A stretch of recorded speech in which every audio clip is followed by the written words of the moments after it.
Chapter 1957. Dong Dong. Just as Qin Feiyang and Hua Yi finished their conversation, another series of knocks came from the door. Qin Feiyang and the other two looked at each other, a trace of suspicion creeping into their eyes. Could it be Feng Zijuan again? Come in. Qin Feiyang's eyes flashed slightly as he smiled faintly. Two brawny men pushed the door open and entered. Qin Feiyang was stunned. How could it be these two? Hua Yi transmitted his voice. Brother Jiang knows them? These two are young noble Feng subordinates. Qin Feiyang thought to himself. The two brawny men entered the room and closed the door. Looking at the three, they bowed. Greetings, young noble and young Mississippi. Qin Feiyang asked suspiciously, you two are? Although he knew these two, they did not know him, because at that time, he was using Wang Dachuan's identity. One of the brawny men said, I am Mo Shan, this is my younger brother, Mo Yun, we are young noble Feng subordinates. Young noble Feng subordinates? Qin Feiyang pretended to be surprised and looked at the two, asking, you two are brothers? Yes. The two nodded. Qin Feiyang sized up the two of them. He suddenly frowned and said, are you two here to help Feng Zijuan fight against injustice? No no no. The two quickly waved their hands. Don't play with me. Who in Sky Dragon City doesn't know that young noble Feng is Feng Zijuan's younger brother? Qin Feiyang snorted coldly. Young noble misunderstood. The two hurriedly said, looking anxious. Misunderstood? Then why don't you tell me why you're here? Qin Feiyang said. Mo Shan said, we are here to remind the three of you that Feng Yuan might harm the three of you, please be careful. Who is Feng Yuan? Qin Feiyang was suspicious. Mo Shan said, Feng Yuan is Feng Zijuan's grandfather. I see. Qin Feiyang nodded in realization and said suspiciously, then I'm puzzled. Feng Yuan is Feng Zijuan's grandfather, so naturally, he is also Gongzi Feng's grandfather. As Gongzi Feng subordinates, why did you come here to inform him? What are you playing at? It's not convenient for us to talk about the details. In short, we are not your enemies. Goodbye.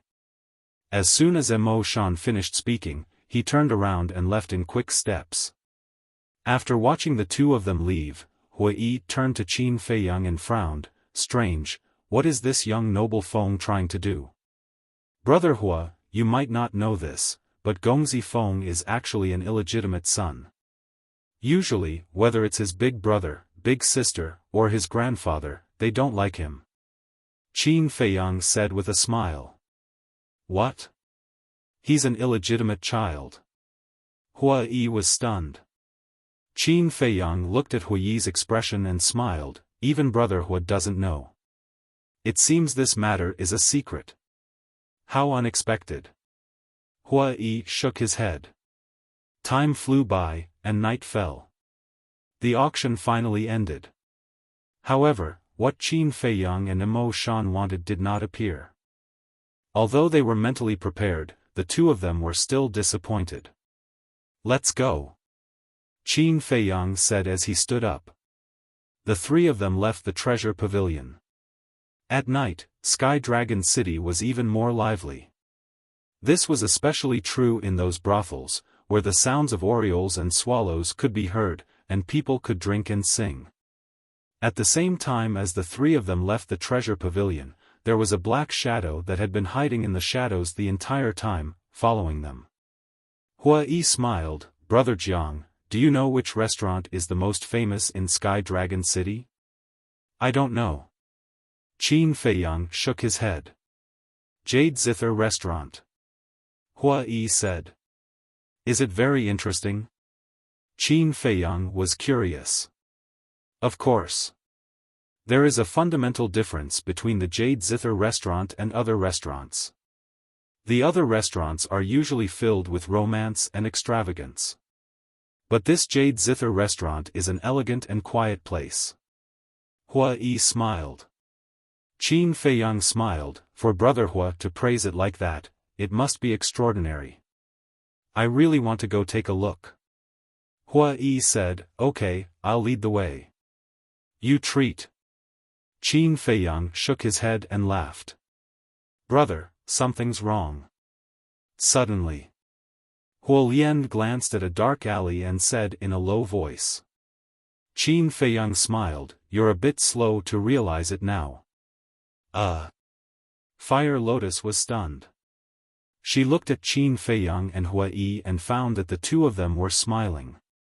She asked in astonishment, you guys have already, the moment we left the treasure pavilion, I already noticed that someone was following us. It's just that I didn't say anything. Qin Feiyang smiled faintly. This person must be Feng Yuan's lackey. It seems that Mo Shan and Hua Yi are right. This Feng Yuan won't let this go. Hua Yi shook his head and sighed. Although Feng Yuan's people wouldn't dare to make a move against them in public, as long as they left Sky Dragon City, they would definitely fall into danger. It would be a lie to say that he didn't have a headache after getting into such a big trouble. Hua Yi sent a sound transmission, Brother Jiang, I want to ask, how do you plan to deal with this matter? Different situations call for different actions. Qin Feiyang laughed, without the slightest bit of worry on his face. Different situations call for different actions. Compared to Brother Jiang's temperament, I'm really lacking. Hua Yi laughed. The Jade Zither restaurant was also located in the center of Sky Dragon City. It was only about a dozen miles away from the treasure pavilion. It was an antique building. Under Hua Yi's lead, the three of them quickly arrived at the entrance of the Jade Zither restaurant. Before they entered, they could already hear the melodious sound of the zither. The three of you, please come in. A woman in classical attire welcomed them with a smile on her face, giving off a comfortable and intimate feeling. The three of them stepped into the Jade Zither restaurant. The layout and decoration of this place was also unique. There were no independent rooms from the first floor to the fifth floor. Instead, there were rows of private seats. On both sides of the corridor, there were pots of white flowers at intervals, emitting a fragrance that assailed the nostrils. Other than that, there were no gorgeous decorations, nor was there the slightest bit of extravagance. Everything seemed simple. The 6th to 10th floors were places to rest and sleep. Hua Yi said in a low voice, Brother Jiang, there is a rule in the Jade Zither restaurant. I have to tell you in advance that you are not allowed to drink, cause trouble, or fight. Qin Feiyang nodded and looked around. There were more than 1,000 private seats on the first floor to the 5th floor. But at this moment, it was almost full. But even so, compared to the clamor of other restaurants, this place was very quiet. Other than the sound of the zither reverberating in the ears, it was difficult to hear any other noise. Everyone deliberately lowered their voices when they spoke. And the people here were basically young men and women. Qin Feiyang even saw many disciples of the Nine Heavens Palace. Qin Feiyang suspiciously said, Brother Hua, why do I feel like this is a place to talk about love? Brother Jiang has good eyesight. Hua Yi laughed in a low voice, his laughter was very wretched. Qin Feiyang rolled his eyes. But such a quiet place was indeed suitable for young people to talk about love. Wait. Why did he say young people? Right now, wasn't he also a young man in his prime? Under the guidance of the woman in classical attire, the three of them went up to the 4th floor and walked to a private seat leaning against the railing. From here, they could clearly see the situation on the 1st floor below. Qin Feiyang and Hua Yi sat opposite each other. Fire Lotus sat next to Qin Feiyang. Soon, a waiter brought wine and food. Qin Feiyang and Hua Yi were drinking wine when they heard the sound of the zither. The beautiful sound of the zither was like flowing water, neither fast nor slow. It made one's heart involuntarily calm down. Who is this person playing the zither? Fire Lotus suspiciously poked her head out and looked at the 10th floor above. The sound of the zither came from a room on the 10th floor. But the door was closed, so they couldn't see the person playing the zither. This person playing the zither is the owner of the Jade Zither Pavilion. But she has another identity, and this identity is very scary. Hua Yi smiled mysteriously. Fire Lotus helplessly said, "Brother Hua Yi, can you not keep us in suspense? Have to maintain a little mystery, otherwise there won't be any surprises." Hua Yi smiled. Fire Lotus was quite depressed. Qin Feiyang said, "Speaking of playing the zither, I know someone. Her zither music is not worse than the owner of the Jade Zither Pavilion." Hua Yi was surprised and asked curiously, "Who?" "An elder of mine. In terms of seniority, she can be considered a great-grandmother." Qin Feiyang said. The person he was talking about was naturally Qin Rushuang. When Qin Rushuang was in the Dragon Phoenix Pavilion, she attracted the admiration of countless young talents. Great-grandmother level? Brother Jiang, are you joking? How can an old woman be compared to the owner of the Jade Zither Pavilion? Hua Yi said unhappily. Old woman? Qin Feiyang's face twitched. At the same time, in the ancient castle, Qin Rushuang opened her eyes, her beautiful face full of anger. He actually called her an old woman? How preposterous. Fire Lotus also covered her mouth at the side. What? Did I say something wrong? Hua Yi looked at the two suspiciously. No, no. Qin Feiyang waved his hand and smiled. Just as he finished speaking, Qin Feiyang seemed to have noticed something and looked down at the door on the first floor. Fire Lotus and Hua Yi also looked down and saw a 25 or 26-year-old black-clothed youth walking into the first floor of the hall. It should be him. Hua Yi murmured. Qin Feiyang nodded. The black-clothed youth's cultivation was not ordinary. He was a greater tier war god. After entering the hall, the black-clothed youth looked around with an expressionless face, then found a private room on the first floor and drank silently. However, his eyes would occasionally glance at Qin Feiyang and the other two. Fire Lotus's eyes flashed coldly and said, "Although it's not a threat to us now, it doesn't feel good to be watched like this. No rush." Qin Feiyang smiled faintly and asked Hua Yi, "Brother Hua, how do you usually earn soul stones?" Soul stones? Hua Yi was stunned. He picked up his wine cup and drank it in one gulp, then sighed, "It's not that easy to earn soul stones." "Why do you say that?" Qin Feiyang was suspicious. "You saw it too. Even the treasure pavilion uses divine crystals to trade, so it's very difficult to earn soul stones." Hua Yi said. Qin Feiyang frowned. "There must be a way, right? With enough soul stones, everyone's strength would be able to increase quickly. So no matter what, they had to get soul stones. Soul stones are priceless. Even if there are, no one will sell them. Take the treasure pavilion for example. As far as I know, not only do they have soul stones, but they also have soul veins. But they don't use soul stones to trade. Unless there's some treasure that they value." Hua Yi said. Literature Museum. Chapter 1958. Important things. Qin Feiyang lowered his head and muttered to himself. Hua Yi smiled and said, "Of course, there's a shortcut." "What shortcut?"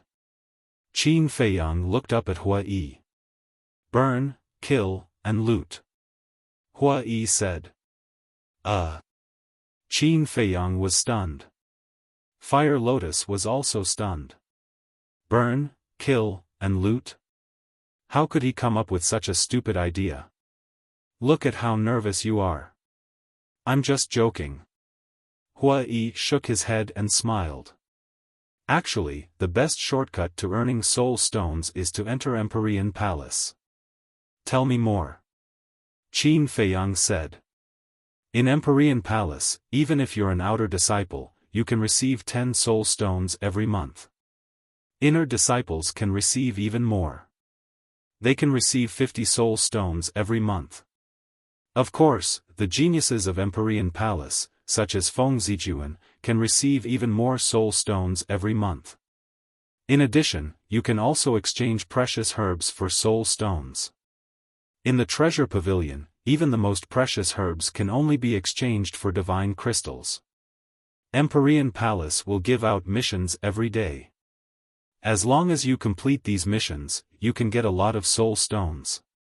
Hua Yi finished in one breath, his face full of yearning.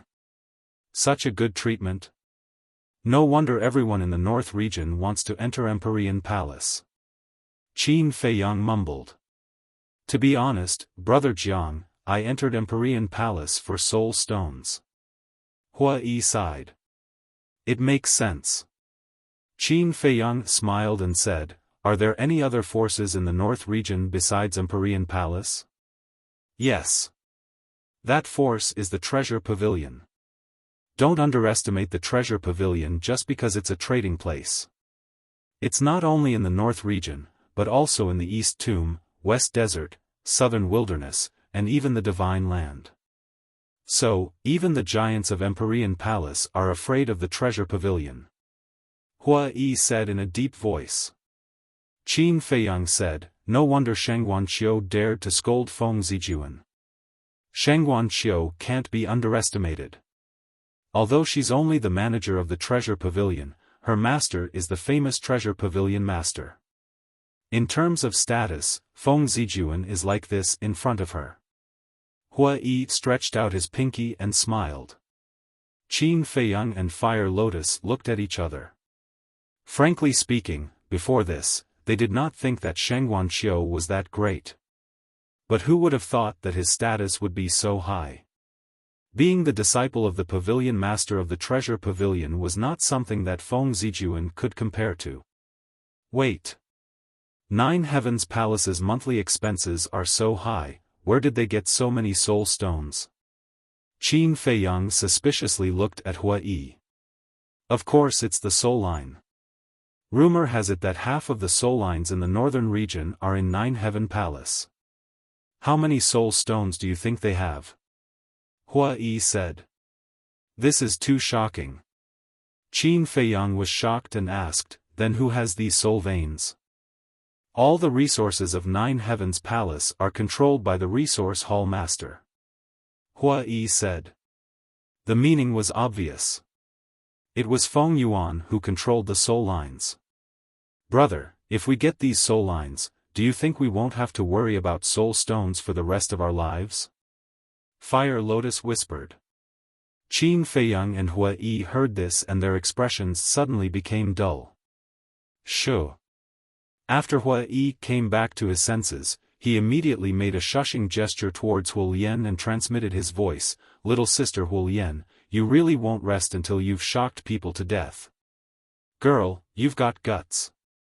You actually dare to have ideas about the soul lines of 9 Heavens Palace? Qin Feiyang also smiled bitterly. Fire Lotus smiled embarrassedly. Qin Feiyang said again, however, we can develop in this direction. What? Hua Yi was stunned again. Fire Lotus also looked at Qin Feiyang in shock. Qin Feiyang laughed secretly, what haven't I done before? A mere 9 Heavens Palace can't scare me. You siblings are 2 people who aren't afraid of anything. I'm really convinced. It seems that I have to keep a distance from you in the future. Otherwise, I'll be killed by you sooner or later. Hua Yi smiled bitterly. I'm just joking. Don't take it seriously. 9 Heavens Palace is such a terrifying existence. Even if I borrow courage from the heavens, I wouldn't dare to provoke them. Qin Feiyang said. Joking? Hua Yi was slightly stunned and shook his head, I really don't think you're joking. Qin Feiyang laughed involuntarily. He held the wine cup and sipped it while paying attention to the black-clothed youth on the first floor. Suddenly, His eyes flashed as he raised his head and drank all the wine in the cup. Then, he put down the cup and looked at Hua Yi with a smile. "Brother Hua, I suddenly thought of something that I have to take care of." Hua Yi was stunned, then nodded. "Do you need help?" "It's a small matter, there's no need." Qin Feiyang shook his head. Hua Yi said, "That's a pity, I originally wanted to drink with Brother Jiang." "There's still a long way to go." Qin Feiyang laughed. "That's true. Then let's establish a contract bridge so that we can contact each other in the future." Hua Yi took out the image crystal. "All right." Qin Feiyang also took out the image crystal. Soon, the contract bridge was completed.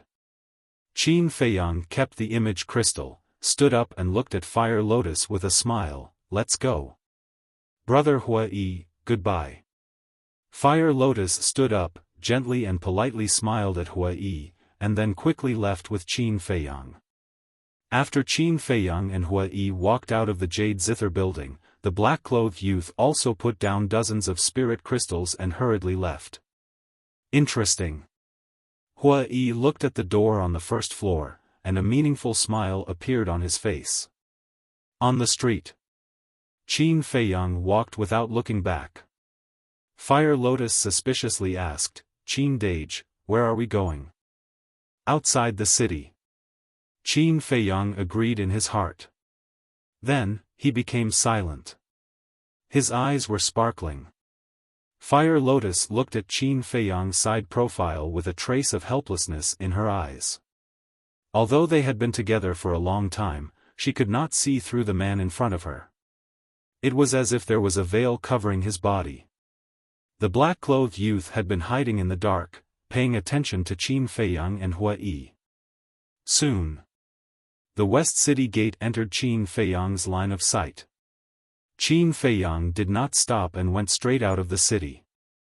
And the guards did not check the people who went out of the city.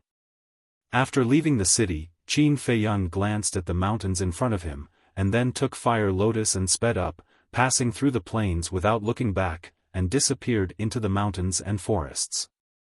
The black-clothed youth also followed all the way into the forest. However, he found that the person was actually gone. He jumped up and stood on the branch of a big tree, scanning the dense forest in front of him, and gradually frowned. Where was the person? Why was he gone? After following for so long, you must be tired. But suddenly, a cold voice sounded behind the black-clothed youth. The black-clothed youth was startled, and his whole body was dripping with cold sweat. But before he could react, a wisp of blood like lightning pierced through his lower abdomen, and blood gushed out. Then, a person appeared in front of him. It was Qin Feiyang. Qin Feiyang raised his arm, and without any explanation, grabbed the black-clothed youth's neck, and coldly snorted, "Isn't it just humiliating, Zijuan? Is there a need to be so haunting?" Before entering the forest, he immediately took Fire Lotus and entered the Black Tortoise world. And this time, he went out of the city to deal with this person. Because he did not want to be too passive. The black-clothed youth was flustered. But suddenly, the black-clothed youth stared at the void behind Qin Feiyang, and shouted, "Be careful. You want to trick me with your insignificant skills?" Qin Feiyang sneered. But just as he finished speaking, a fatal crisis appeared in his heart. There's still someone else? His eyes darkened, and he turned his head to look. Behind him, there were actually two black-clothed men. The two black-clothed men each held a dagger that shone with a cold light, and were stabbing towards his back. And there was no aura at all, like two ghosts. Die! The two black-clothed men laughed, and their eyes were filled with ferocity. At such a close distance, it was expected that this person would not be able to react. However, they underestimated Qin Feiyang. Humph! Qin Feiyang coldly snorted, let go of the black-clothed youth, and smashed the two daggers with his backhand. Clang! Accompanied by two deafening noises, under the incredulous gaze of the two black-clothed men, the two daggers, in just an instant, were shattered one after another. The black-clothed youth landed on the ground, and when he saw this scene, his face was also filled with disbelief. Those two daggers, at first glance, were divine artifacts. He actually shattered divine artifacts with his bare hands? How terrifying was this person's physical body? How dare you sneak attack me, you're courting death. Qin Feiyang turned to look at the two black-clothed men, his eyes filled with a murderous aura that could not be dispersed. The one courting death is you. After the two black-clothed men calmed down, their eyes also flashed with a fierce light. Boom! Following closely, two terrifying divine auras appeared. Qin Feiyang sized up the two of them, and said in surprise, "Perfect war gods? It's good that you know. If you don't want to die too miserably, then obediently let us capture you." The two of them laughed sinisterly and leaped towards Qin Feiyang. "Hurry up and leave," the black-clothed youth reminded. "Perfect war gods are just ants." Qin Feiyang's face was filled with disdain. He raised his hand and waved, and two blood-red rays of light, with an extremely terrifying speed, directly entered between the eyebrows of the two black-clothed men. Ah! Two shrill screams instantly resounded through the sky. The heads of the two black-clothed men were instantly shattered like watermelons, and their souls were also annihilated. The black-clothed youth was stunned. A beginner-level war god, with a wave of his hand, instantly killed two perfect war gods? Was this a dream? And at the same time that Qin Feiyang killed the two black-clothed men, two terrifying auras swept over from the West City Gate. Obviously. The previous exchange alarmed the guards at the city gate. Qin Feiyang glanced at the West City Gate and snatched the qianquan bags of the two black-clothed men. Then, with a murderous look, he rushed in front of the black-clothed youth, stretched out his arm, and slapped towards the black-clothed youth's head. "Don't kill me. I'm not an enemy." The black-clothed youth hurriedly shouted, his face was pale. Qin Feiyang raised his eyebrows and grabbed the black-clothed youth. As if he was grabbing a little chick, he turned around and teleported, disappearing into the depths of the mountain like lightning. What happened? After Qin Feiyang disappeared, the two guards rushed into the forest. When they saw the corpses of the two black-clothed men, their faces were filled with shock. Literature Museum. Chapter 1959. Under the night sky, the mountains seemed to be covered with a mysterious veil. Every giant peak and every mountain ridge was like a ferocious giant beast. In the sky above a certain valley, a white figure flew across the sky and landed on the mountain peak. It was Qin Feiyang. Qin Feiyang looked around and threw the black-clothed youth on the ground. Then, he ignored the black-clothed youth and took out the two qianquan bags and checked them. The black-clothed youth struggled to get up and stared at Qin Feiyang, his eyes filled with fear. Not bad. There are actually more than 1,000 soul stones in total. A moment later, Qin Feiyang's face gradually revealed a smile. As he spoke, he took out a set of clothes from one of the qianquan bags. On the clothes, there was an eye-catching flame pattern. However, it was different from the flame pattern he had seen before. In the middle of the flame pattern, there was a sword. The black-clothed youth looked at the pattern and said in a deep voice, "It's indeed someone from the Nine Heaven Palace's Law Enforcement Hall." Law Enforcement Hall? Qin Feiyang was slightly taken aback. He looked at the black-clothed youth and asked in surprise, "You know about it?" The black-clothed youth nodded and explained, "The pattern of the Law Enforcement Hall is different from the other patterns of the Nine Heaven Palace. Their pattern has an additional sword. So that's how it is." Qin Feiyang nodded and sent the two qianquan bags to the castle. He looked at the black-clothed youth and asked, "Who are you? Why are you following me?" The black-clothed youth hesitated. Qin Feiyang said, "You should know that if you don't speak, I will kill you without hesitation." The black-clothed youth's pupils shrank. Sigh. After a while, the black-clothed youth sighed and took a facial restoration pill. His appearance immediately began to change. Soon, a handsome and tall youth appeared in Qin Feiyang's line of sight. The youth was about 1.78 meters tall and had handsome facial features. He had an extraordinary temperament. There was also a natural arrogance between his eyebrows. Looking at the young man standing in front of him, Qin Feiyang was extremely astonished.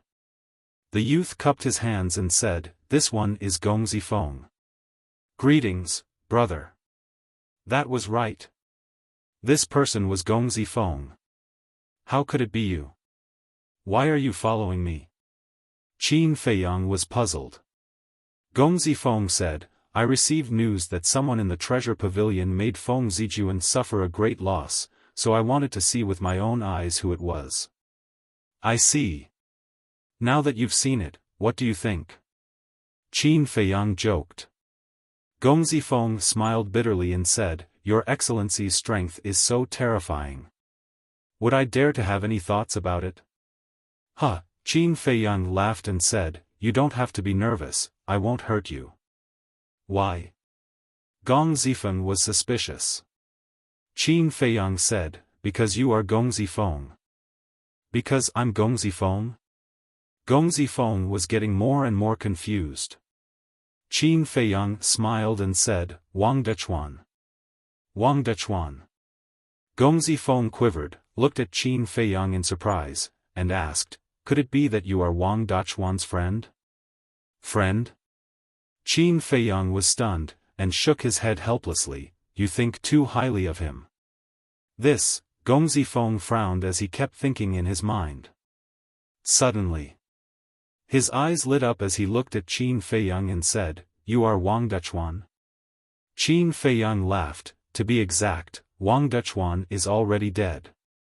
"I see." Hearing this, Gong Zifeng finally understood and sighed. "I really didn't expect that the person who made Feng Zijuan lose face would be you." Qin Feiyang said, "This is also a greeting gift for you." "Greeting gift?" Gong Zifeng said in shock. "You embarrassed him because of me?" "Not entirely. It just so happened that he provoked me, so I helped you teach him a lesson." Qin Feiyang laughed. Gong Zifeng was a little dazed. He shook his head and said, "You are really good, I admire you. Then may I ask, what is your real name?" "Jiang Haotian." Qin Feiyang said. "Jiang Haotian," Gong Zifeng muttered, searching in his mind, but he realized that he had no impression of this name. Qin Feiyang smiled faintly. "Don't think about it, I have never been to Sky Dragon City before. As for my identity, you don't have to ask." "Yes, yes, yes." Gong Zifeng nodded repeatedly. "How is it? Now, do you think I can help you?" Qin Feiyang said. "Yes, of course." Gong Zifeng laughed heartily. Qin Feiyang said, "Then I will have to rely on you for the news of Qin Batian." This, Gong Zifeng hesitated. "Brother Jiang, if it is anything else, I dare to guarantee you, but regarding Qin Batian, I can only say that I will do my best." "It's fine as long as you do your best." Qin Feiyang smiled. Gong Zifeng took out the image crystal and said, "In that case, shall we establish a contract bridge?" "All right." Qin Feiyang nodded. After the contract bridge was established, the joy on Gong Zifeng's face intensified. Although the identity of this man before him was unknown, as long as he could help him, nothing else mattered. "Brother Jiang, actually, to tell you the truth, I don't care about myself. What I want to do the most is to clear my mother's name." Gong Zifeng put away the image crystal, his expression turning melancholic. "What do you mean?" Qin Feiyang felt suspicious. Gong Zifeng said, "Do you know why I hate Feng Yuan and the others so much?" "Because you are an illegitimate child." Qin Feiyang said. "What?" Gong Zifeng was dumbfounded, asking in surprise, "How did you know?" "As long as one is willing, it is not difficult to find out. However, that is all I know," Qin Feiyang said. "Brother Jiang, you're really a scary person." Gong Zifeng shook his head, looking at the waning moon in the sky, and said, "Actually, the biggest reason why I am ostracized by Feng Zijuan and the others is not because I am an illegitimate child, but because of my mother." Qin Feiyang crossed his arms and looked at Gong Zifeng silently. Gong Zifeng pondered for a moment, then turned and walked to the edge of the cliff, looking down at the mountains below, and said, "My mother used to be a woman in a brothel." Qin Feiyang frowned. Gong Zifeng laughed self-deprecatingly and said, "Brother Jiang, after hearing this, do you also think that I am lowly?" "Wrong." Qin Feiyang shook his head. "Wrong?" Gong Zifeng turned and looked at Qin Feiyang in surprise. Qin Feiyang said, "In this world, everyone is equal. There is no difference between lowly and noble." "Thank you." Gong Zifeng smiled gratefully, and then a trace of anger appeared in his eyes. He said, "But Feng Zijuan and the others don't think so. In their eyes, my mother is a lowly woman in a brothel, and a disgrace to the Feng family." "What about you?" Qin Feiyang asked. "Me? Of course I love my mother very much. Because she is the one who gave me life." Gong Zifeng laughed softly. "If you think so, it means that I am not helping the wrong person. Because I hate people who don't even recognize their own parents. Such people are worse than animals." Qin Feiyang said. "Yes.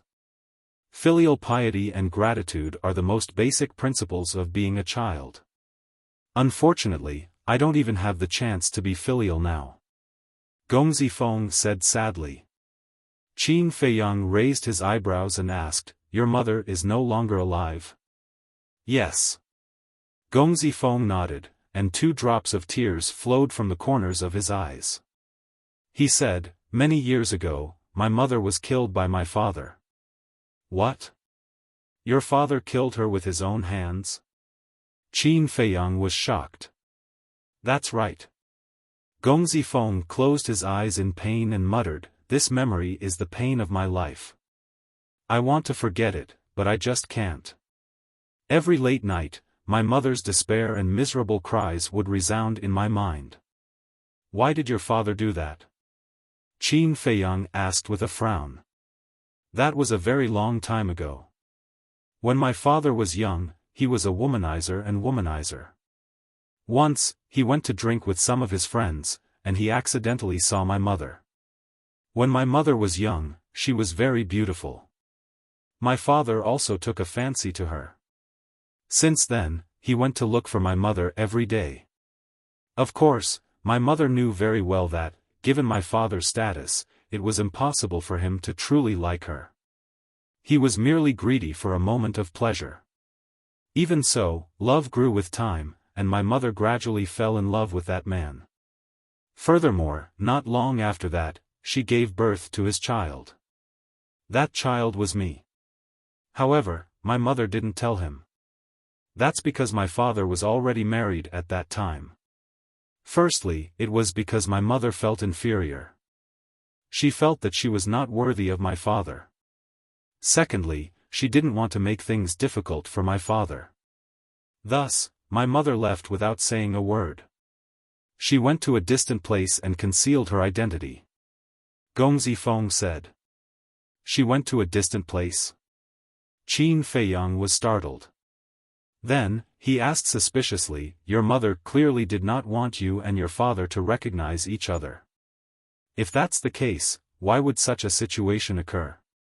Do you know how difficult it is for a woman, a weak woman, to raise a child by herself? However, my mother never complained. She quietly raised me and taught me meticulously. During that time, although I didn't know who my father was, I lived a very happy life. However, one day, a great calamity befell me." When Gong Zifeng said that, an overflowing evil aura soared from his body. This evil aura caused Qin Feiyang to tremble. He had never seen such a terrifying evil aura before. At that time, there was a very powerful person in the small town that we lived in. He had always wanted my mother to become his concubine. Furthermore, he said that he would treat me as his own son. However, my mother knew that it was a lie. Thus, she never agreed to it. Later on, that person flew into a rage out of humiliation. He captured me and forced my mother to submit. In desperation, my mother had no choice but to seek my father's help. When my father found out that he had a son like me, he was also very surprised. However, he still acted. He killed that person and saved me. However, right when I thought that I had a father and would finally be able to enjoy his love, my father suddenly made a move on me and my mother. Furthermore, the reason for that was that our existence was a stain on their Feng family's reputation. Gongzi Feng shouted. The evil aura he emitted grew even more terrifying. Hatred filled his eyes. Chapter 1960. Hearing this, Qin Feiyang couldn't help but clench his fists tightly. There was a saying that even a vicious tiger wouldn't eat its cubs. However, this Gongzi Feng's father not only wanted to kill his own woman, but also his own child. How ruthless must he be to be able to do something like this?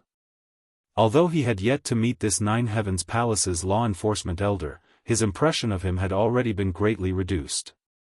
Qin Feiyang asked, "Then how did you escape?" "It was my mother." My mother knelt before him and begged him in every possible way before he agreed to let me go.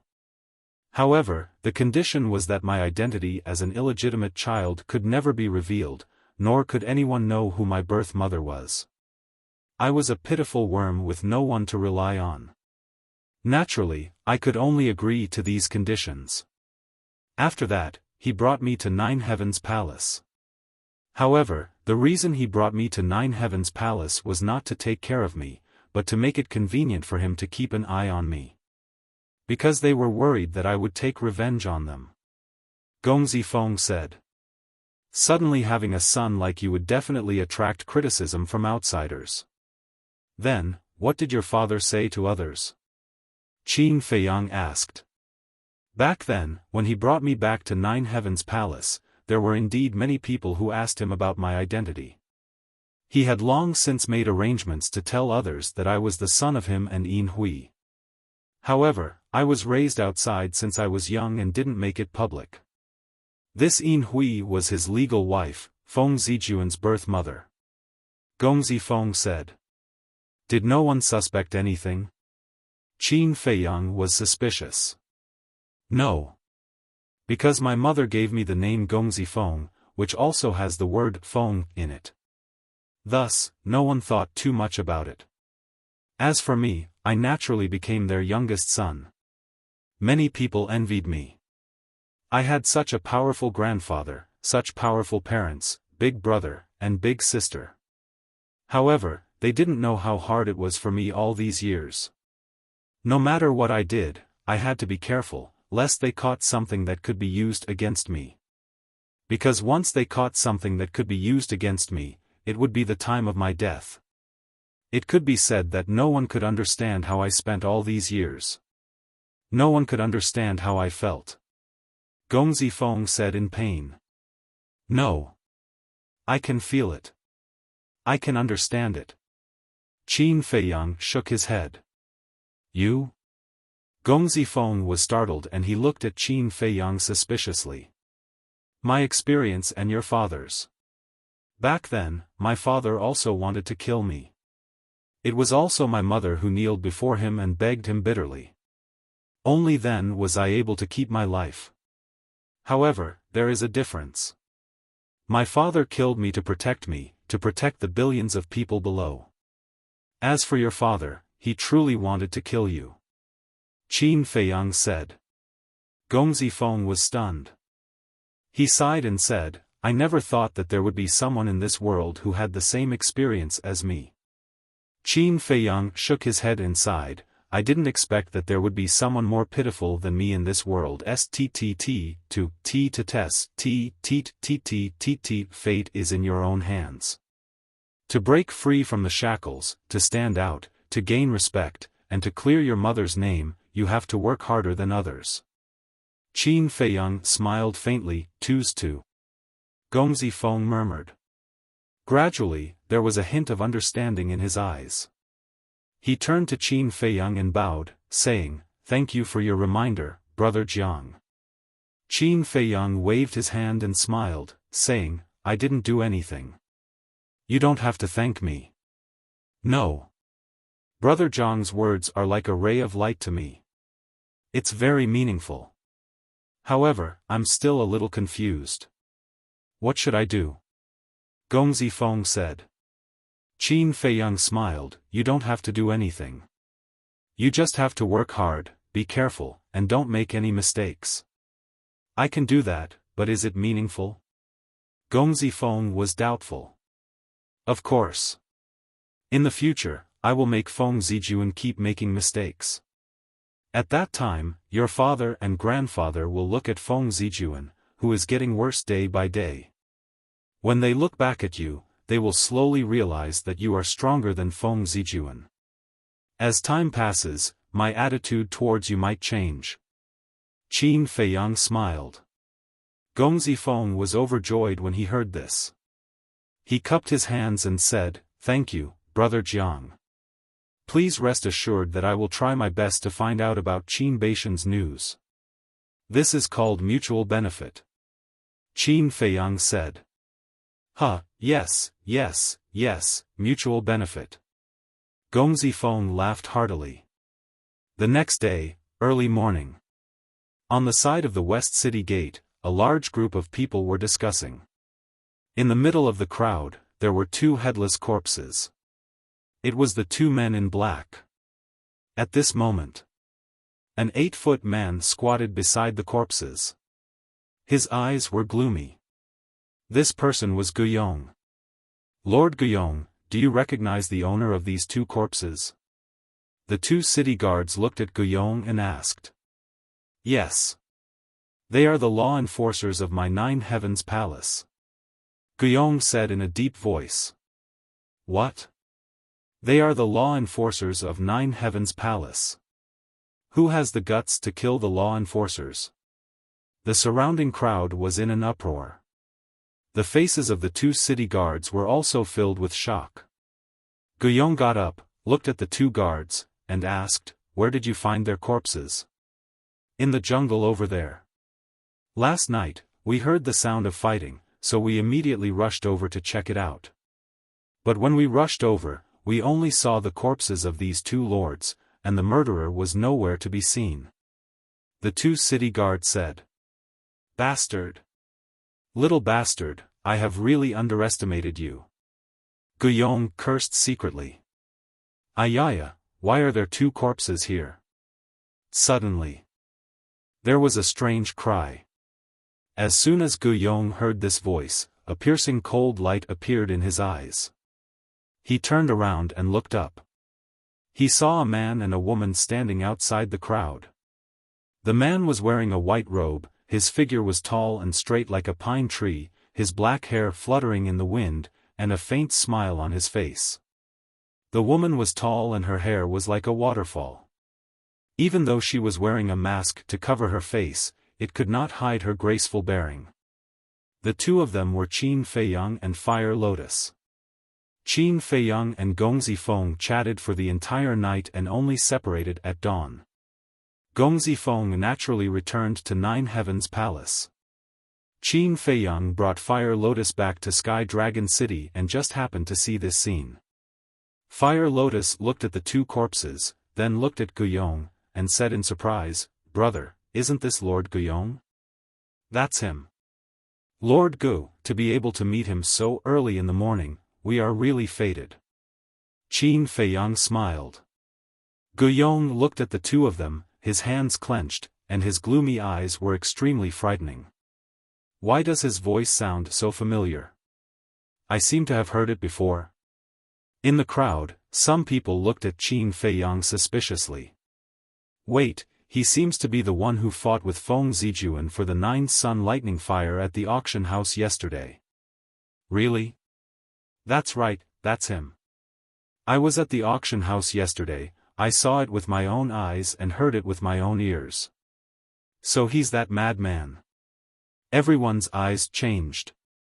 Someone who dared to make fun of Feng Zijuan was definitely not a simple person. Qin Feiyang looked at Guiyong, then at the crowd in front of him, and said with a smile, "Everyone, can you move aside?" The crowd quickly moved aside. Qin Feiyang brought Fire Lotus and walked to Guiyong's side with a happy face. Looking at the two corpses, he was speechless. Even their heads are gone, what a pitiful death. Lord Gu, I heard you say that they were the enforcers of Nine Heavens Palace. Fire Lotus turned to look at Guiyong and asked suspiciously. That's right. Guiyong nodded. This murderer is really daring, he even dared to touch the people of Nine Heavens Palace. Fire Lotus said in shock. Miss is right. Daring to touch the people of Nine Heavens Palace, no matter who he is, no matter how strong his background is, he will die without a doubt. Guiyong sneered. These words were naturally for Qin Feiyang and Fire Lotus to hear. It was because he knew in his heart that those two black-clothed men were definitely killed by Qin Feiyang. Lord Gu, you're right. Who dares to offend a giant like Nine Heavens Palace? But Lord Gu, there's a good saying, those who have nothing to lose are not afraid of those who wear shoes. Some people are not so easy to deal with. We'll meet again. Qin Feiyang chuckled, then brought Fire Lotus and entered the city, disappearing into the crowd. The two city guards stared blankly at the backs of Qin Feiyang and Fire Lotus, even forgetting to check on them. Their eyes were filled with admiration. Daring to be so arrogant in front of Guiyong, these two young men were really daring. In the next few days, Qin Feiyang and Fire Lotus stayed in the auction house during the day and cultivated in the castle at night. But regretfully, the god of death fruit and Yin spirit wood did not appear. Guiyong also seemed to have given up, no longer sending people to follow and monitor Qin Feiyang. On the 5th day, Qin Feiyang was still the same as before, quietly sitting in the auction house's 9th private room. And now, the 9th private room was like his personal VIP room. Because every time he came, he would be in this private room. Dong! At noon, there was a knock on the door. Come in. Fire Lotus said. The door was gently pushed open, and two familiar figures, one male and one female, entered the private room. It's you two? Fire Lotus was stunned. The two people were none other than Gao Xiaolong and Gao Xiaowei. Big brother Jiang. Gao Xiaowei ran up to Qin Feiyang, greeting him warmly. Qin Feiyang looked at the siblings, frowning. What are you two doing here? Can't we come? The siblings looked at each other, then looked suspiciously at Qin Feiyang. Qin Feiyang said, the matter between me and Feng Zijuan, you two should have heard about it. I already heard about it when I entered the city. Gao Xiaolong nodded. Big brother Jiang, you're really amazing, you even dared to tease Feng Zijuan. Gao Xiaowei giggled, her eyes sparkling like little stars. Qin Feiyang raised his eyebrows. Be serious, since you already know, why did you still come looking for me? That's right. If Feng Zijuan's lackeys see you too, you'll be implicated. Fire Lotus added. Chapter 1961. So that's what you're worried about. Gao Xiaolong was enlightened and smiled. Thank you for your concern, but it's okay because when we came in, no one saw us. That's good. Qin Feiyang sighed in relief and asked, how's the Guo family? Gao Xiaolong smiled, thanks to big brother Jiang, everything has been settled. The old patriarch has been buried, but, speaking of this. The smile on Gao Xiaolong's face disappeared and was replaced by a trace of gloominess. What's wrong? Qin Feiyang was suspicious. Gao Xiaolong sighed, Guosweki escaped. How could you let her escape? Qin Feiyang raised his eyebrows. Gao Xiaolong said, it was Guo Zixiong who self-destructed, giving Guosweki a chance to escape. I've been tracking her for a long time, but I couldn't find her. Guosweki, Qin Feiyang was silent. Gao Xiaolong smiled, but one Guosweki can't make any waves. Wrong. Guosweki's talent is not worse than yours. If you give her time, you may not be her opponent in the future. Qin Feiyang said. This, Gao Xiaolong frowned. But there's no other way. The northern region is so big, to find one person is like looking for a needle in a haystack. Qin Feiyang shook his head and sighed. Gao Xiaolong nodded. Qin Feiyang waved his hand, go back to Nine Heavens Palace, don't come looking for me in the future. Okay. But there's something I want to ask Big Brother Jiang for help. Gao Xiaolong said. Qin Feiyang asked, is it about your sister entering Nine Heavens Palace? Yes. Now, Xiaowei is my only family in the world, I can't let her wander outside alone. So I want to ask Big Brother Jiang to help Xiaowei pass the test. Gao Xiaolong said. Qin Feiyang pondered for a while and shook his head, I can't help with this. Why? Gao Xiaolong asked. Because if I help Xiaowei, it's equivalent to telling Feng Yuan that you siblings are related to me. This will only harm you. Qin Feiyang said. Then what should we do? It's impossible for Xiaohui to pass the test with her own abilities. Gao Xiaolong was anxious. Qin Feiyang said, go find Gongzi Feng, he will help you and your sister. Young Master Feng? Gao Xiaolong was stunned, frowning, how can he help us? Qin Feiyang said, just go and find him. When he asks you, just say it was my arrangement. This, Gao Xiaolong hesitated for a moment before nodding, all right, little Hui, let's go. Thank you, Brother Jiang. Gao Xiaowei bowed to express her gratitude and followed Gao Xiaolong out of the room. After the two left, Fire Lotus looked at Qin Feiyang and smiled, now your conscience won't be condemned, right? Of course not. I've already repaid what I owed them. From now on, it will depend on their own luck. Qin Feiyang smiled faintly. Then, what if they find out the truth later that it was because of you that their Gao family was exterminated and they hate you? Fire Lotus asked. Qin Feiyang smiled, if that's the case, what's the harm in killing them? What's the harm in killing them? Fire Lotus muttered to herself and sighed, Gao Xiaolong, Gao Xiaowei, you two better take care of yourselves. Time flew by. The sun set in the west and night fell. On the high stage, the auctioneer was still Sheng Wanqiu. Today is almost over. Let's prepare the last auction item. Sheng Wanqiu looked around and took out a palm-sized metal box from the spatial ring on his index finger. Everyone looked at the metal box curiously. Sheng Wanqiu waved his hand and the metal box opened with a click. A terrifying heat wave surged out of the box. The whole auction house turned into a giant furnace in an instant. This is, Qin Feiyang leaned back in his chair and felt the terrifying heat wave. He immediately sat up straight and stared at the metal box. Sheng Wanqiu lifted a finger and a flame flew out of the metal box and floated in the air. Alchemy fire. Qin Feiyang was excited. Judging from the aura, it was a grade 9 alchemy fire. A grade 9 alchemy fire was exactly what he wanted. Whether it was refining the spirit-breaking pill or the dragon soul primordial spirit pill, they all needed a god-level alchemy fire. The nether devil flame was only at grade 9.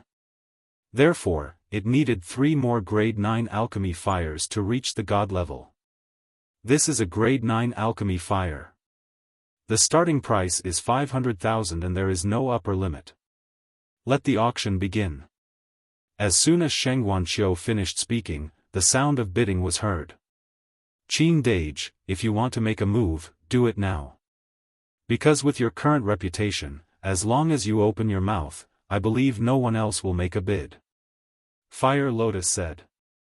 In the time that Fire Lotus opened her mouth, the price had already risen to 1 million. When Qin Feiyang heard this, he was stunned.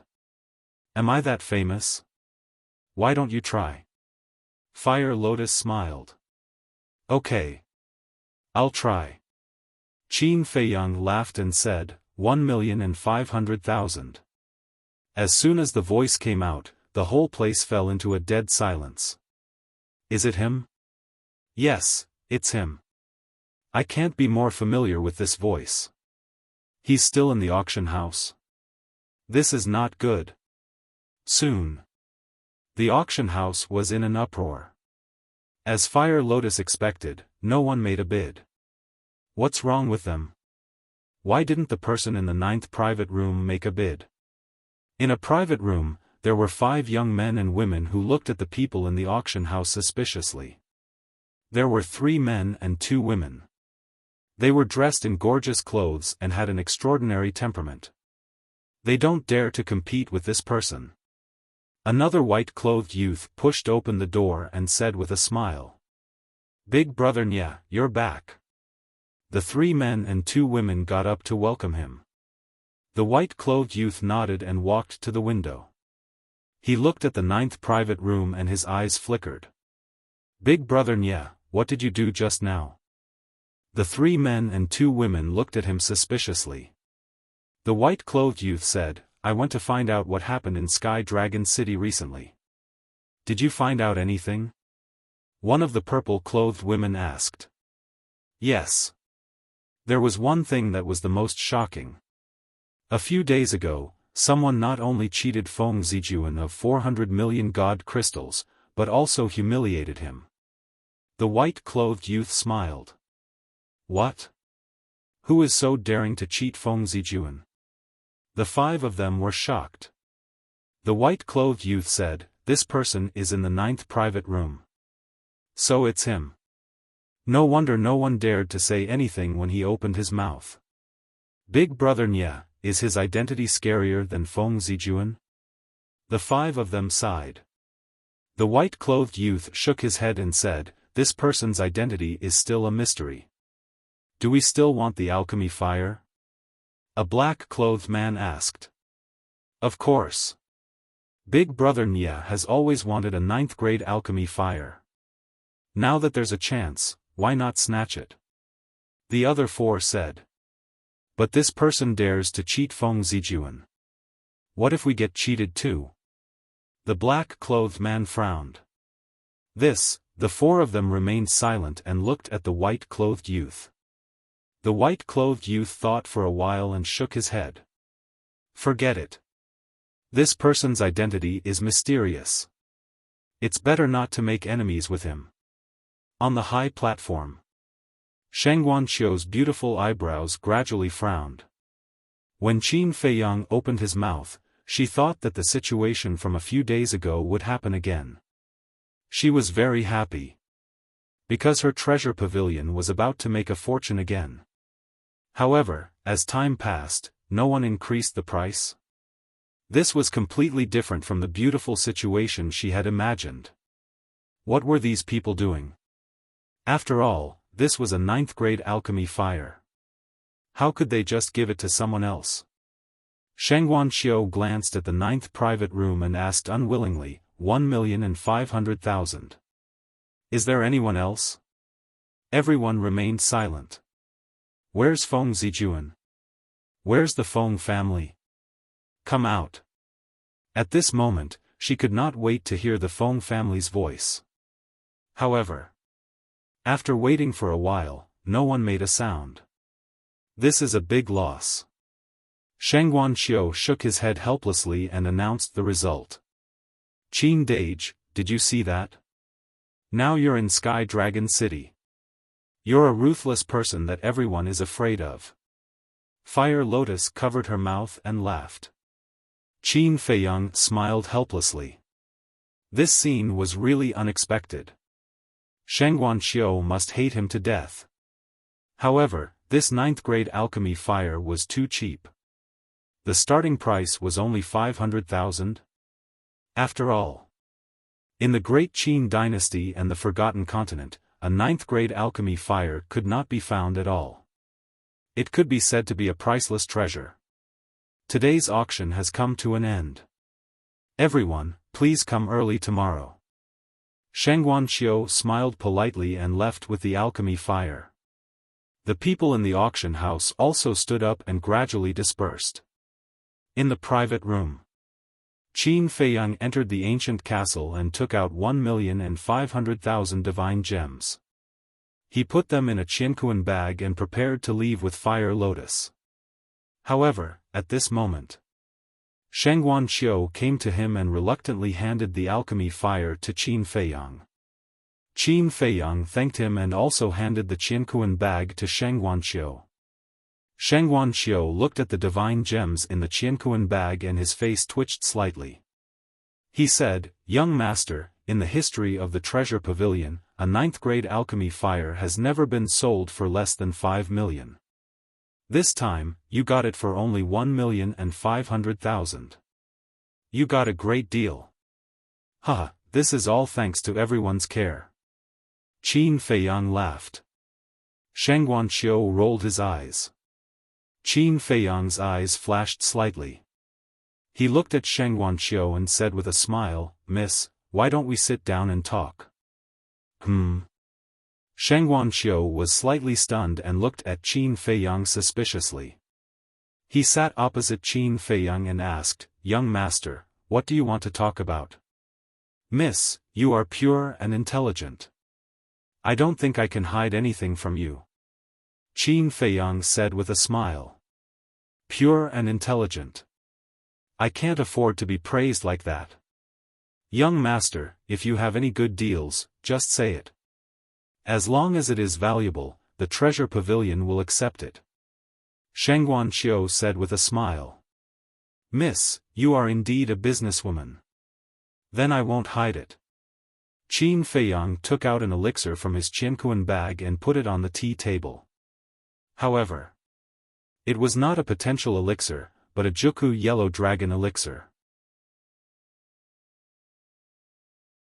Chapter 1962.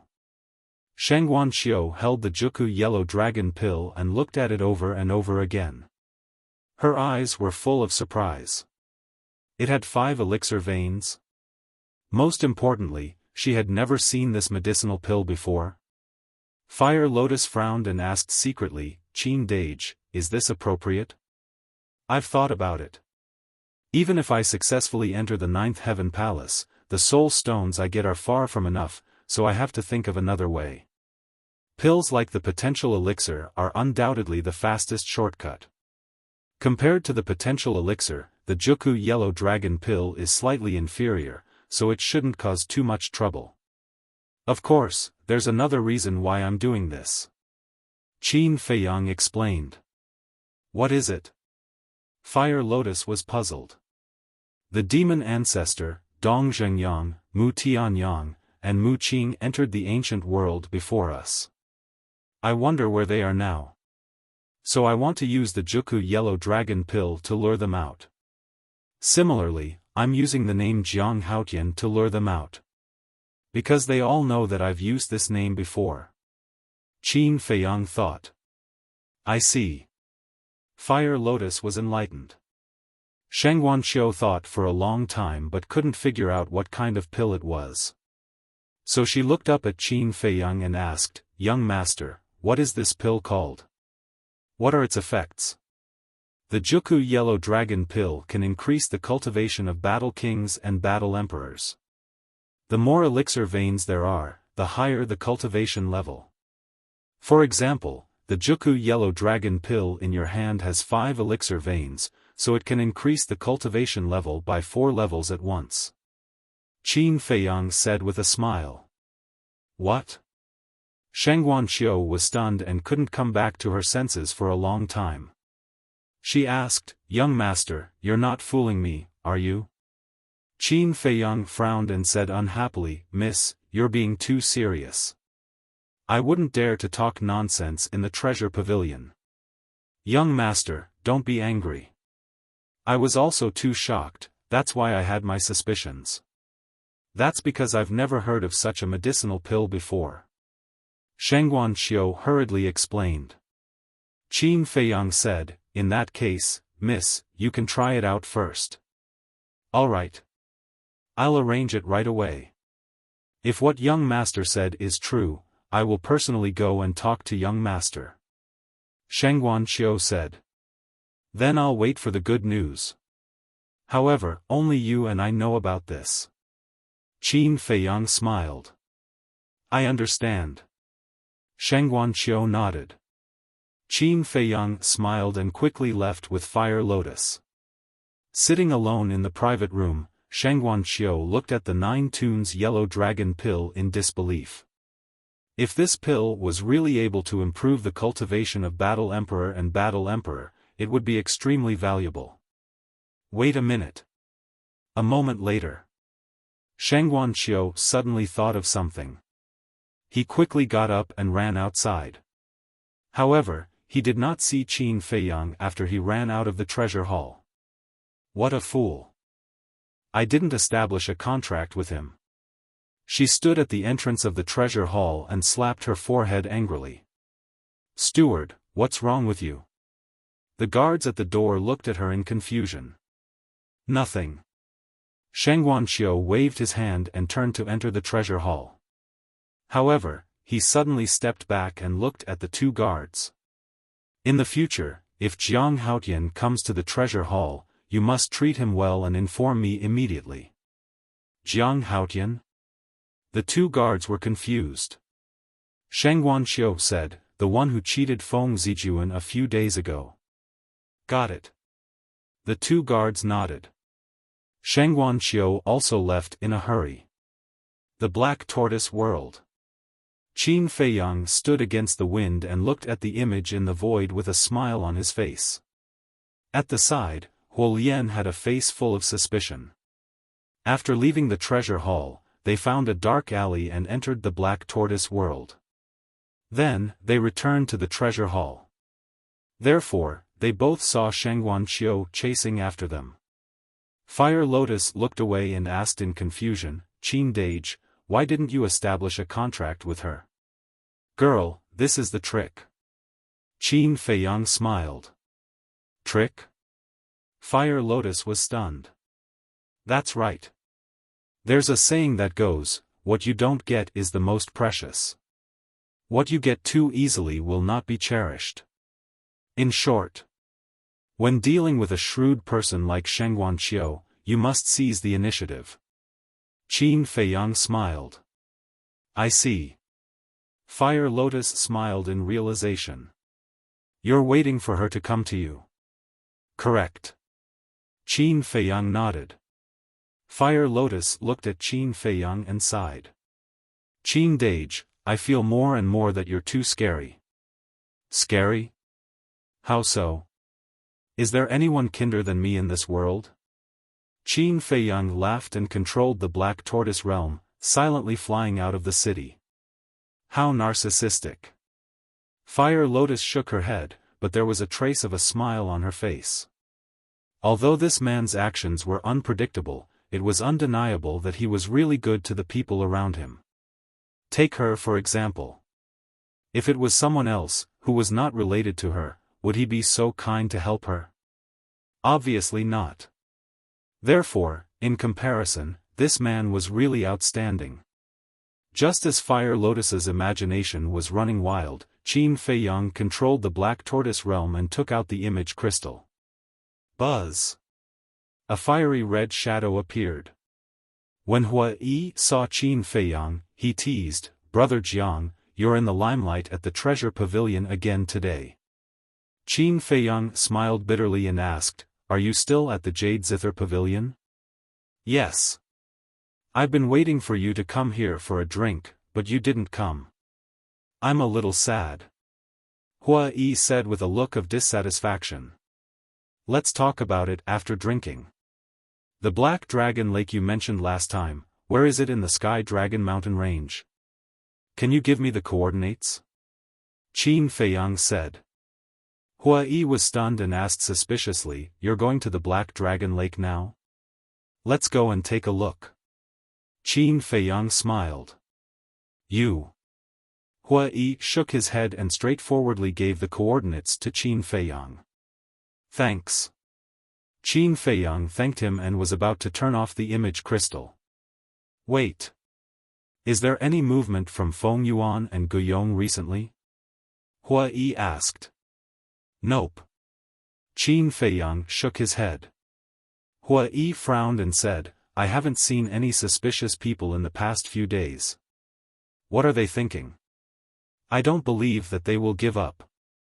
They're not so kind people. This is just the calm before the storm." Qin Feiyang said. "Then you have to be careful," Hua Yi warned. "You too." Qin Feiyang smiled and turned off the image crystal. While they were talking, the Black Tortoise world had already left Sky Dragon City and entered the mountains. Qin Feiyang saw that there was no one around and took Fire Lotus and left the Black Tortoise world. He opened an altar and jumped up. Swish! Soon, the two of them arrived above a lake. The lake was dozens of miles in size and surrounded by steep mountains. The aura of berserk beasts was countless. However, the two of them didn't sense any berserk beast aura in the lake below. The lake was as clear as a mirror. The night breeze blew past, causing ripples to form on the surface of the lake. "Qin Dage, although I didn't sense any berserk beast aura in the lake, I have a feeling that there is a pair of eyes watching us," Fire Lotus said in a deep voice. "Is that so?" Qin Feiyang was surprised. Fire Lotus nodded. Qin Feiyang scanned the surface of the lake. His dark eyes flickered with wisps of light. If Fire Lotus's feeling was right, then it was very likely to be the Black Dragon. In other words, there was no need to hide now. Boom! With that thought, his divine sense emerged from the top of his head and rushed towards the lake. Splash! However, before Qin Feiyang's divine sense entered the lake, a huge wave suddenly appeared in the middle of the lake. Following closely, a terrifying dragon aura rushed into the sky like a volcanic eruption. This is the aura of a half-step divine lord. Qin Feiyang's eyes trembled. What Hua Yi said was true. This black dragon had the cultivation of a half-step divine lord. Roar! Accompanied by a loud dragon roar, a black dragon rushed out of the water and stopped in front of Qin Feiyang and Fire Lotus. "It's really a black dragon." Qin Feiyang's eyes lit up. The black dragon in front of him was more than 10,000 feet long. Its scales were dense, like a majestic mountain range. Its eyes were as big as a dustpan, flashing with an astonishing ominous light. The black dragon stared at Qin Feiyang and shouted, "Human, what are you looking for by releasing your divine sense?" The voice was like a bell, shaking Qin Feiyang and Fire Lotus. "I'm looking for you." Qin Feiyang laughed. The ominous light in the black dragon's eyes became stronger and stronger. "What are you looking for this emperor for? Do you want this emperor to be your mount? Or do you want this emperor's blood essence? Don't misunderstand." Qin Feiyang quickly waved his hand and said, "I'm here to confirm something with you." "Confirm something?" The black dragon was stunned. Qin Feiyang waved his hand, and the flame god power emerged, condensing into a figure. This person was Hua Yi. Fire Lotus was puzzled. "Qin Dage, what do you mean by this?" "Hua Yi has the black dragon's blood, which means he fought with the black dragon. But you also saw that Hua Yi is only a war god at the great success stage, and the black dragon is a half-step divine lord. A war god at the great success stage can actually obtain dragon blood from a half-step divine lord black dragon. Don't you think it's strange?" Qin Feiyang thought. Fire Lotus was stunned. "So this is your purpose in coming to the Black Dragon Lake?" Yes. The feeling Hui gives me is too special. It's familiar yet strange, so I want to understand his true strength. Qin Feiyang transmitted.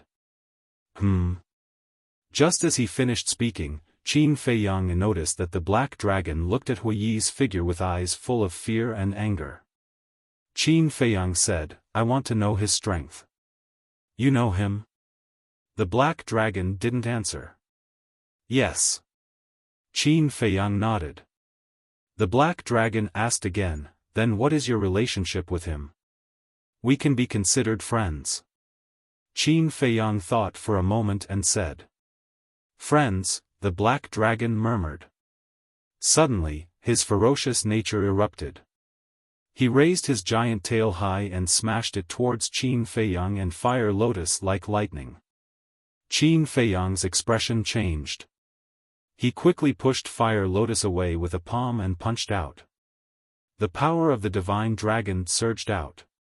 Bang! Kacha! The giant tail and the fist collided. A world-destroying aura swept out in all directions like a tide. The surrounding mountains collapsed and the void shattered. Puff! At the same time, Qin Feiyang spat out a mouthful of blood. The skin on his arm was lacerated.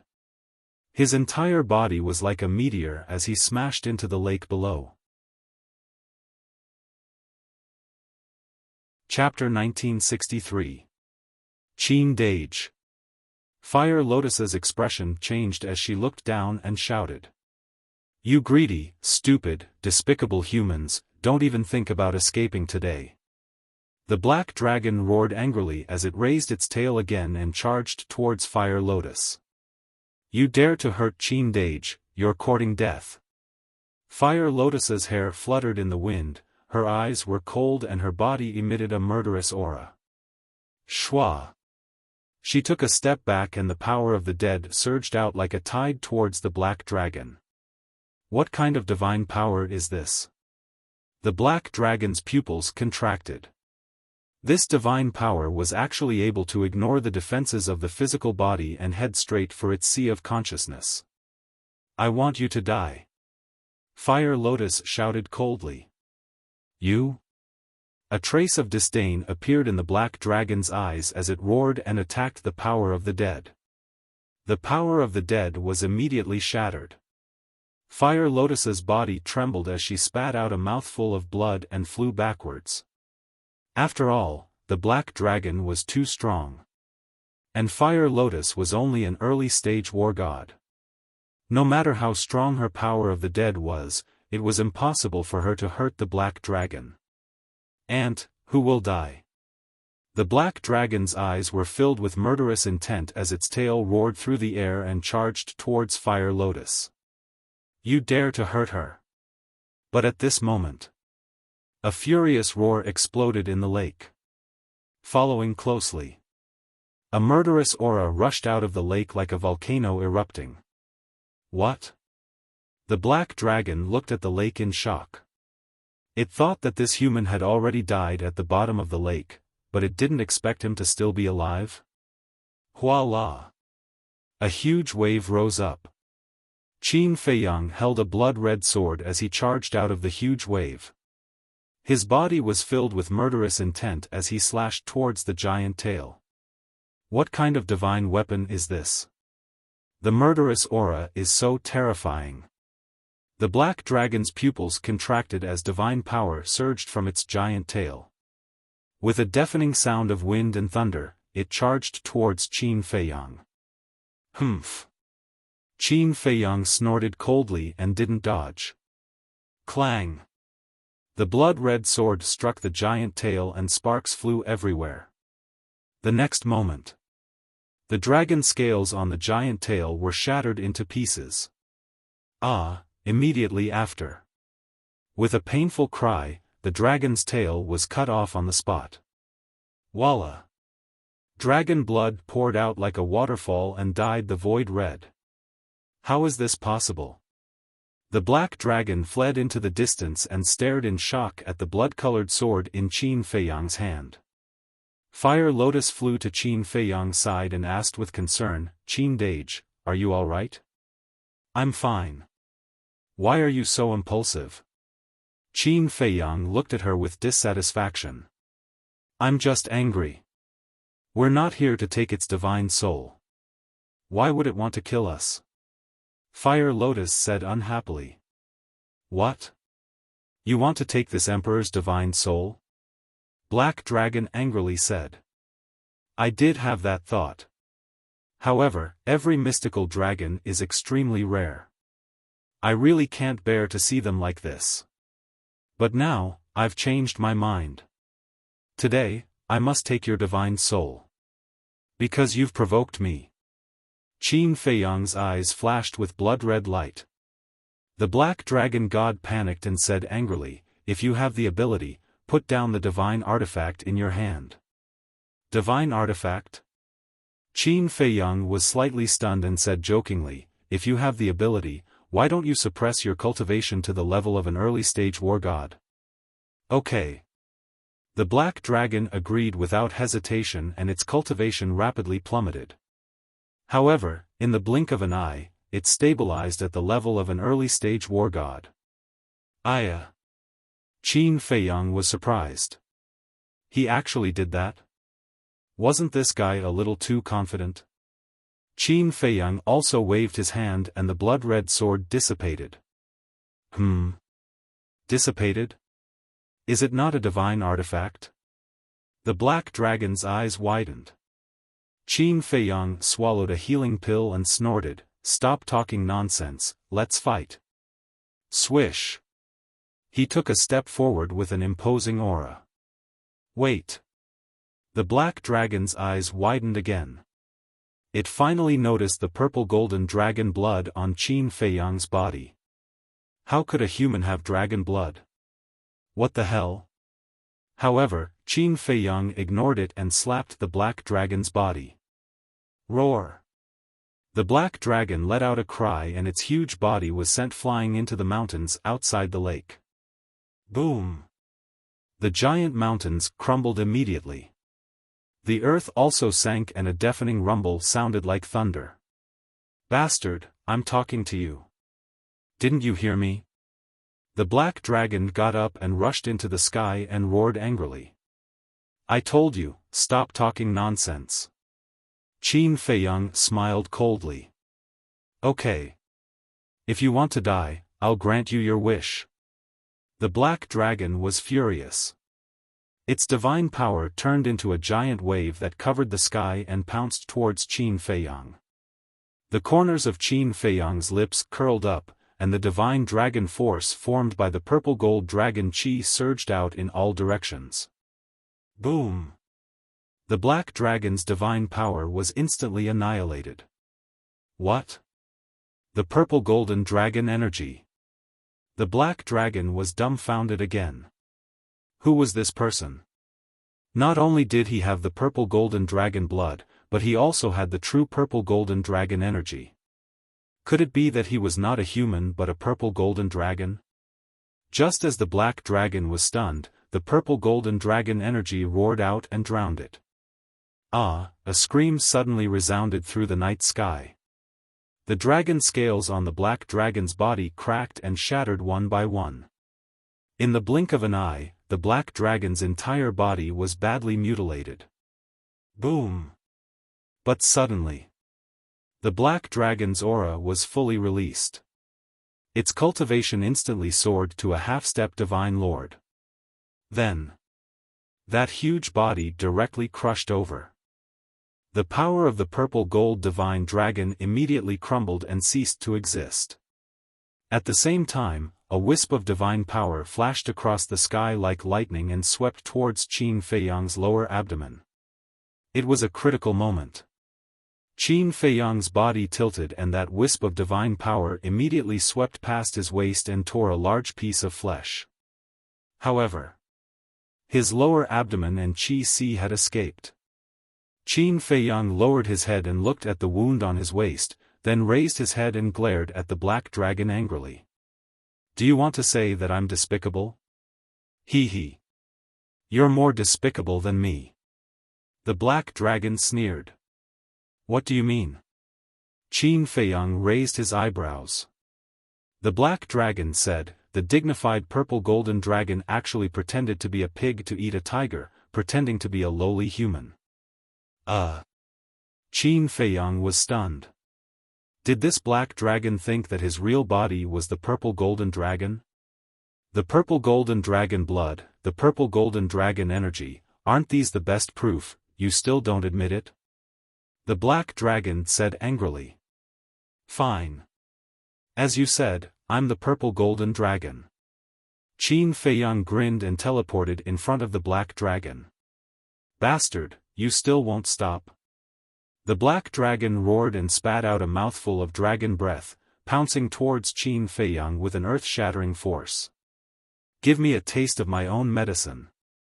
Qin Feiyang slapped out with his palm, golden light surging from his palm. Boom! After a short stalemate, the dragon breath turned in the air and instantly drowned the black dragon. At that moment, the black dragon screamed.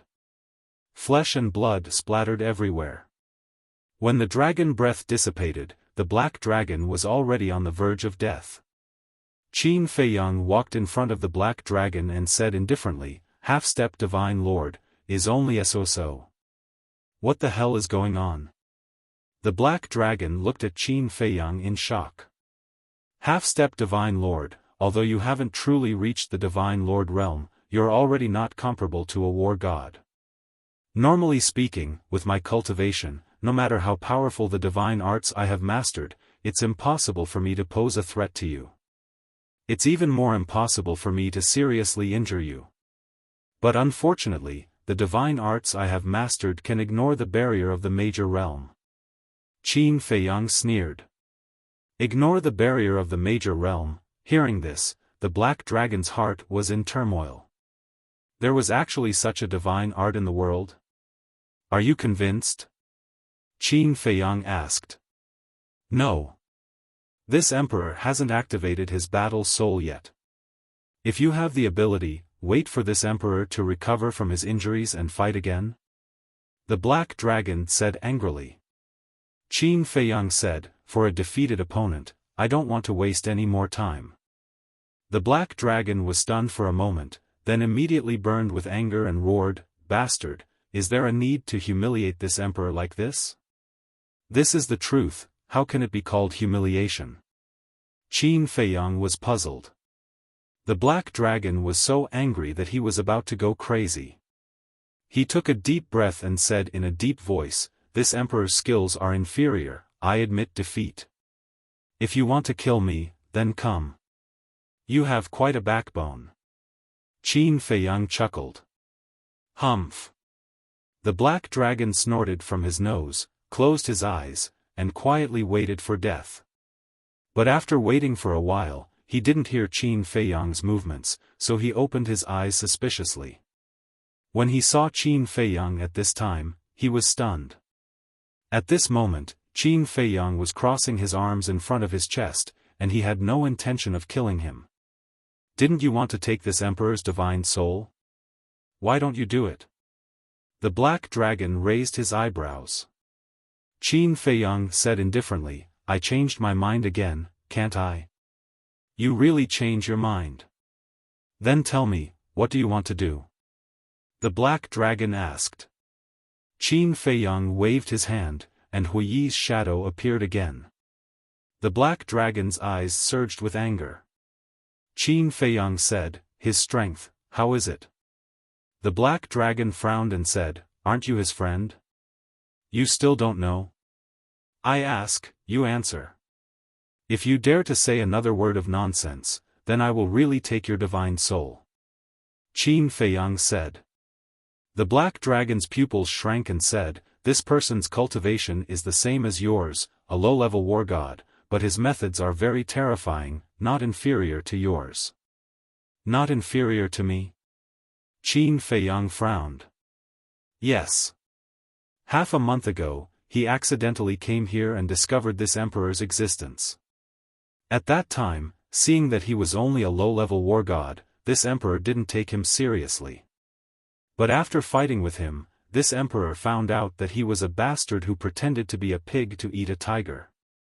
The black dragon gritted his teeth and said, "What did he do to you to make you hate him so much?" Qin Feiyang was suspicious. Although he didn't kill this emperor, he plundered this emperor's treasures. Those treasures were all painstakingly accumulated by this emperor. He didn't even leave a copper coin for this emperor. Don't you think he's too much? The black dragon roared angrily. Qin Feiyang was stunned. So it was for the treasures. Fire Lotus walked over, looked at the black dragon and asked, "Then do you know his identity?" "I don't know. If I knew, this emperor would have already dug up the graves of his 19 generations of ancestors." The black dragon coldly snorted. Fire Lotus couldn't help but bitterly smile. How much did he hate Hua Yi to say such ruthless words? The black dragon said, "In short, if you're not familiar with him, then you have to be careful of him." Qin Feiyang thoughtfully thought for a while and said with a smile, "Thank you for the reminder. There's one more question, where can I find the Reaper's Fruit and Ghost Wood in this Heavenly Dragon Mountain range?" Reaper's Fruit? Ghost Wood? The black dragon was slightly stunned, looked around and said in a low voice, "Heavenly Dragon Mountain range doesn't have it, but there's definitely a place that has it." "Where?" Qin Feiyang hurriedly asked. Chapter 1964. The black dragon looked at Qin Feiyang with disdain. "Even if I tell you, you might not dare to enter this place." Qin Feiyang was taken aback. He asked suspiciously, "Is that so?" "Of course. This place is Nine Heaven Palace." The black dragon said. "Nine Heaven Palace?" Qin Feiyang was surprised. "That's right. There's a cemetery in Nine Heaven Palace. Inside the cemetery are buried the dead of Nine Heaven Palace. There's 100% Death God Fruit and Een Soul Wood. However, the cemetery is the biggest forbidden area of Nine Heaven Palace. Not only are there super experts guarding it, but there's also an indestructible barrier. Apart from the palace masters, no one can enter the cemetery." The black dragon said. Nine Heaven Palace, cemetery. Qin Feiyang pondered for a while and frowned. "How do you know so much?" "Many disciples of Nine Heaven Palace come here to train every day, so it's not hard to know the situation of Nine Heaven Palace." "So it's like that." Qin Feiyang nodded in realization. He lowered his head and pondered for a moment. Then, he turned to look at the Fire Lotus and said with a smile, "Let's go." "Okay." Fire Lotus nodded. "Wait." The black dragon was stunned. "You really won't kill this emperor?" "Why? Do you want to die?" Qin Feiyang turned his head and looked at the black dragon playfully. "No, no, no. This emperor is just surprised." The black dragon hurriedly waved its claws. Qin Feiyang smiled and took out an altar. "Wait a while.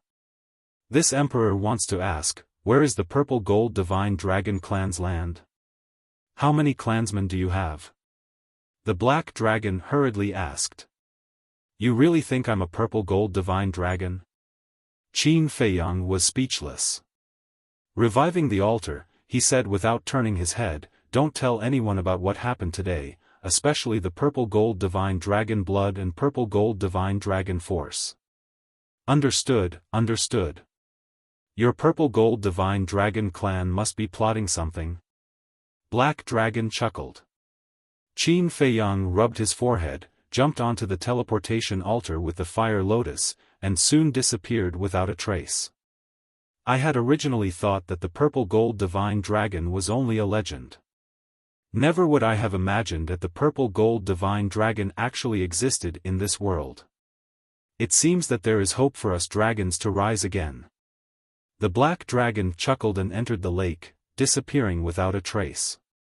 Just as Qin Feiyang and the black dragon disappeared, a young man in fiery clothes walked out of the forest in the distance. That was right. This person was Hui. Purple gold dragon blood, the power of the purple gold divine dragon, Qin Dage, surnamed Qin. Is there such a coincidence in this world? It seems like my guess is right. This matter is getting more and more interesting, Hui whispered to himself. A meaningful smile appeared in his eyes. Then, he opened an altar and vanished from sight. Early the next morning. Wang. Inside the castle. Qin Feiyang's image crystal vibrated. Qin Feiyang awoke from his cultivation and took out the image crystal. Two illusory figures appeared. They were Gongzi Feng and Gao Xiaolong. Qin Feiyang was stunned for a moment, then he teased, "Your relationship is developing very quickly." Feng Zijuan smiled. In the past, it was the Dragon King's temple. We didn't recognize each other. Gao Xiaolong was also full of smiles. Moreover, when he looked at Qin Feiyang, his eyes were filled with gratitude. If it weren't for Qin Feiyang pulling the strings, a small character like him wouldn't be able to walk together with someone like Gongzi Feng. Qin Feiyang smiled and asked, "Is there something you need from me?" Gongzi Feng said, "The higher-ups have decided to officially start the disciple recruitment tomorrow." Tomorrow, Qin Feiyang's eyes flickered. The registration location will be set at the central square of Sky Dragon City. There are 3 days to register. The official test will be held on the 4th day.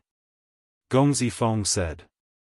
Qin Feiyang nodded and asked, "What is the content of the test?" The content of the test will only be announced on the day of the official test.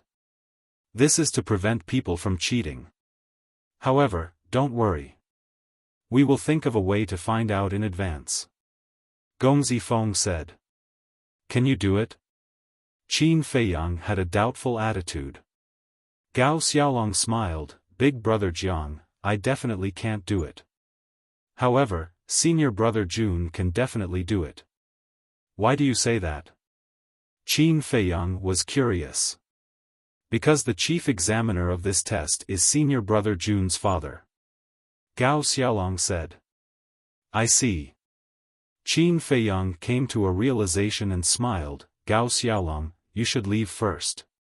I have something to discuss with Gongzi Feng in private." Gao Xiaolong was stunned. What was it that Gongzi Feng couldn't let him know? However, he was also a tactful person. He didn't ask much and turned to leave. Gongzi Feng looked at Qin Feiyang suspiciously and said, "Big brother Jiang, what are you trying to say?" Qin Feiyang asked, "Does Gao Xiaolong know about your matter?" Yes. Gongzi Feng nodded. How did he know? Qin Feiyang was puzzled. Gongzi Feng said helplessly, "Isn't it because of you, big brother Jiang?" Me? Qin Feiyang was stunned. I heard from Gao Xiaolong that his sister Gao Xiaowei has been with you. Gao Xiaowei was the one who told him about this matter. Gongzi Feng said. Qin Feiyang was stunned. Thinking about it carefully, it seemed that after saving Gao Xiaolong, he did indeed talk to Fire Lotus about Gongzi Feng being an illegitimate child in front of Gao Xiaowei. It's my fault. Qin Feiyang smiled apologetically. It's nothing. It will be exposed sooner or later anyway. Gongzi Feng shook his head. Although the chief examiner is your father, based on your relationship with your father, are you confident that you can find out the contents of the examination from him? Qin Feiyang asked. Gongzi Feng smiled confidently and said, I'm confident about this. What I mean is that there are some things that you should try not to do personally. Let Gao Xiaolong do it. After all, he is different from you.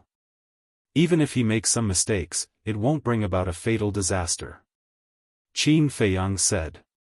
Gongzi Feng was touched and cupped his hands. Thank you for your concern, big brother Jiang. I will be careful. All right then. Qin Feiyang nodded and smiled. He put away the image crystal and lowered his head, deep in thought. Fire Lotus glanced at the mermaid princess and the others, then looked at Qin Feiyang and whispered, Qin Dage, I'm afraid this matter is not simple. The mermaid princess and the others were cultivating, so she did not want to disturb them. I think so too. Nine Heavens Palace has as many experts as the clouds. Why did they let Gong Zifeng's father be the chief examiner? Looks like the examination won't go smoothly. Qin Feiyang muttered, a cold light flashed in his eyes. Outside. On the same day, the news of Nine Heavens Palace's disciple recruitment spread quickly in Sky Dragon City. The northern region was very big and many big things happened every day. But compared to the Nine Heavens Palace's disciple recruitment, other so-called big things were insignificant. In the evening. In the entire northern region, whether it was big or small towns or remote villages, almost all received the news. Without any suspense. Many people rushed to Sky Dragon City at the first moment. As batch after batch of people poured into the city, the originally bustling Sky Dragon City became even livelier. On the morning of the second day, Sky Dragon City's big and small restaurants were packed with people. Even if they had money, they couldn't find a place to stay. Therefore, the people who came later all gathered outside the city. Because there was no more space in the city. On the third day, the plains outside the city were filled with people. Do you know who this year's chief examiner is? Do you know what the examination is about? Every year, it is only announced on the day of the examination, who knows?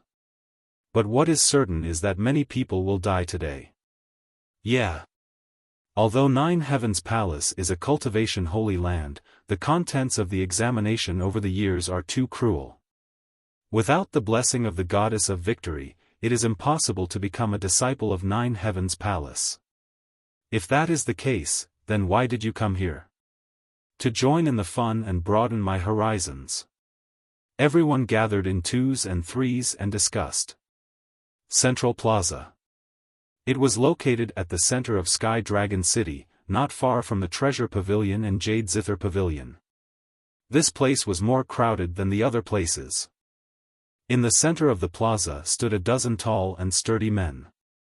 They all looked middle-aged and wore black clothes. Each of them was more than 2 meters tall, like a small mountain, emitting a shocking pressure. The clothes on their chests were engraved with a flame pattern of a small sword. That's right. They were all members of Nine Heavens Palace's Law Enforcement Hall. The dozen of them formed a circle. On one hand, they were there to maintain order, and on the other hand, they were there to protect a white-haired old woman. The white-haired old woman sat on a chair, her old eyes bright.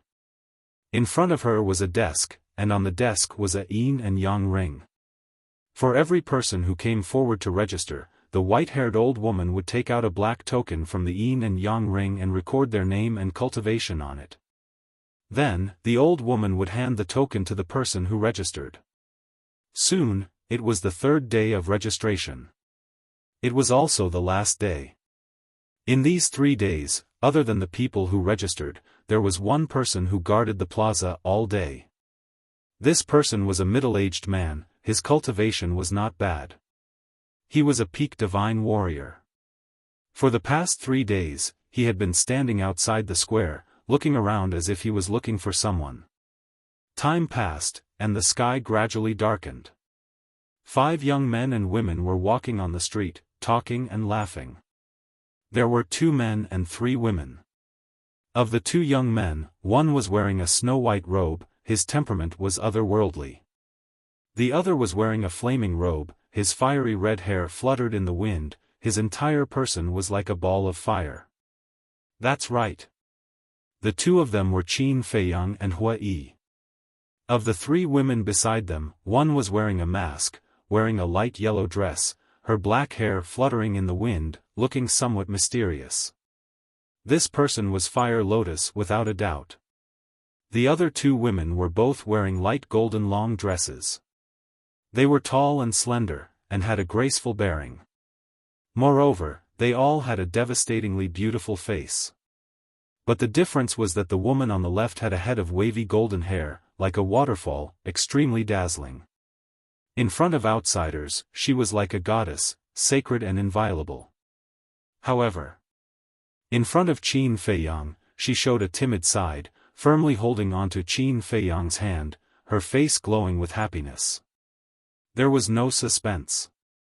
The only person who could be so close to Qin Feiyang was naturally the mermaid princess. And the woman on the right gave off a noble aura. Her dark eyes were like black gems, crystal clear, without any impurities. With her peerless beauty and exquisite figure, no matter where she went, she would attract a lot of stunned gazes. That's right. She was Qin Rushwang. Every frown, every smile, every movement, exuded endless charm. Literature Center. Chapter 1965. Hua Yi glanced at the mermaid princess and Qin Rushwang, and then at Fire Lotus. He shook his head and smiled. Brother Jiang, I really envy you. Envy me for what? Qin Feiyang was suspicious. Isn't that obvious? Look at the three beside you. Which one of them isn't a peerless beauty? Look at the men around you. They look like pigs, and their eyes look like they can't wait to kill you. Hua Yi said. Qin Feiyang heard him and scanned the crowd around him. Sure enough, basically all the men were glaring at him fiercely, as if they hated him for stealing their wives. And along the way, there were people who came to hit on him from time to time. Actually, I'm also helpless. Qin Feiyang smiled bitterly. Hua Yi's face twitched. He was speechless. You're helpless? Why don't you give them all to me? This guy really didn't know how lucky he was. Give them to you? Qin Feiyang was slightly stunned. He rolled his eyes, pointed at Qin Rushwang, and smiled playfully. Okay, I'll give them to you. Hua Yi glanced at Qin Rushwang, his eyes full of amazement. What are you looking at? Qin Rushwang raised her eyebrows. Hua Yi laughed. I'm not blind. Beautiful women, of course, I have to take a few more glances. Is that so? Then tell me, how beautiful am I? Qin Rushwang smiled charmingly, full of charm. Qin Feiyang saw this and immediately took the mermaid princess and Fire Lotus back a few steps, keeping a distance from Hua Yi. Hua Yi looked at Qin Rushwang, stunned. But he didn't know that there was a cold light in Qin Rushwang's eyes. Suddenly, Qin Rushwang grabbed Hua Yi's hand and screamed with a pale face, "Molester!" Whoosh! At that moment, a large number of angry eyes were fiercely directed at Hua Yi. Hua Yi was also stunned. What kind of drama was this? Bastard, how dare you act like a hooligan on the street? You're courting death. Beat him up. Then, amidst the angry roars, Hua Yi was surrounded. Those people were truly ruthless. It was as if they had a vendetta against Hua Yi for killing their father. They were punching and kicking him. Actually, many people knew that the two of them knew each other because they were talking and laughing before. But in front of a beauty, they couldn't care less. Qin Rushwang retreated to the side of Qin Feiyang and the others. As she watched Hua Yi get beaten up, her face was filled with schadenfreude. The most terrifying thing in the world is indeed women. Qin Feiyang glanced at Hua Yi and looked at him with sympathy. Miss, are you satisfied? Should we continue? A moment later, the group of men whose minds had been blinded by lust turned to look at Qin Rushwang ingratiatingly.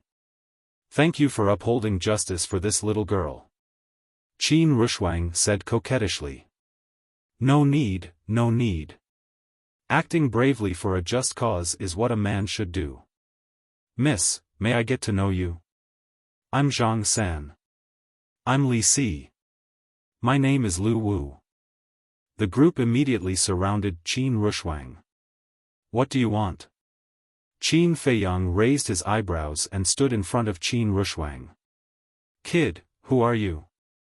You'd better mind your own business. At that moment, The group of people stared fiercely at Qin Feiyang. He's my brother. Everyone, be more polite. Qin Rushwang giggled. So, he's the girl's brother. I'm sorry, brother-in-law. No, I'm sorry, brother. I've offended you, please forgive me. Everyone's expression instantly changed. They looked at Qin Feiyang with a fawning expression.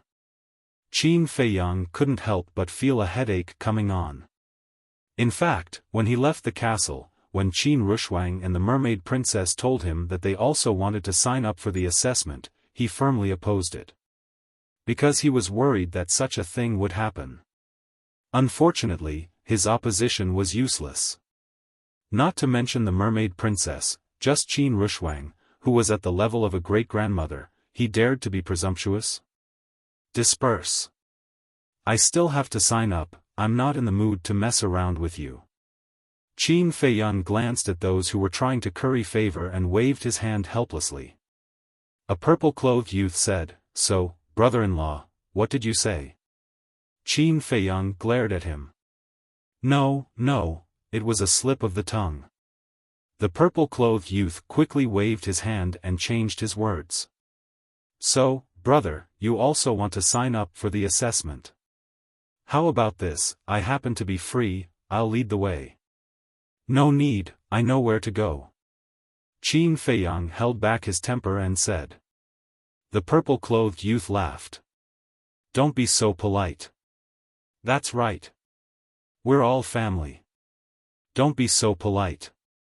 The others also followed suit. Jiang Haotian, your sister caused me to be like this. How are you going to compensate me for my loss? Suddenly, Hua Yi jumped out of the crowd and roared at Qin Feiyang. What? He's Jiang Haotian. The fierce man who cheated Feng Zijuan? I heard that now. When he opened his mouth in the auction house, the whole audience was dead silent. No one dared to compete with him. The crowd suddenly became restless. So it's brother Jiang. I'm sorry to disturb you. The purple-clothed youth came back to his senses and without hesitation, he immediately turned and ran. The others also dispersed in an uproar. In their eyes, there was fear that couldn't be dispelled. Qin Feiyang looked at those people in amazement. Was his reputation now so big? Jiang Haotian, I'm not joking. You have to give me a satisfactory explanation. Hua Yi stared at Qin Feiyang angrily. Qin Feiyang looked at Hua Yi and couldn't help but laugh. Mermaid Princess and Fire Lotus also held back their cheeks until they were red. At this moment, Hua Yi's head was bulging with several big bumps. His clothes were also torn and his body was full of bruises. Especially his eyes, they were like two panda eyes. He looked extremely miserable. You're still laughing? What did I do wrong to suffer like this? Hua Yi felt wronged. Qin Feiyang coughed dryly and stepped forward to pat Hua Yi's shoulder. He shook his head and sighed. To be honest, you asked for it. After saying that, he pulled Mermaid Princess and walked forward without looking back. I asked for it? Hua Yi pointed at his nose with a dumbfounded expression. Qin Rushwang glanced at Hua Yi indifferently and also left. What do you mean? Did I offend her in some way? Hua Yi looked at Qin Rushwang's back and looked at Fire Lotus who was secretly laughing and asked. Fire Lotus moved closer to Hua Yi's ear and laughed softly. Do you still remember what you said at the Jade Zither Tower? Jade Zither Tower? Hua Yi was stunned and asked suspiciously, what did I say? You forgot so quickly? Let me remind you. At that time, you said that a certain woman was an old woman. Fire Lotus chuckled and turned to chase after Qin Feiyang and the other two. Old woman? Did I say something like that? I don't think so. Hua Yi scratched his head, his face full of suspicion. Suddenly, he seemed to have thought of something. He quivered and looked up at Qin Rushwang's back. Could she be that woman who could play the zither and was at the level of a great-grandmother?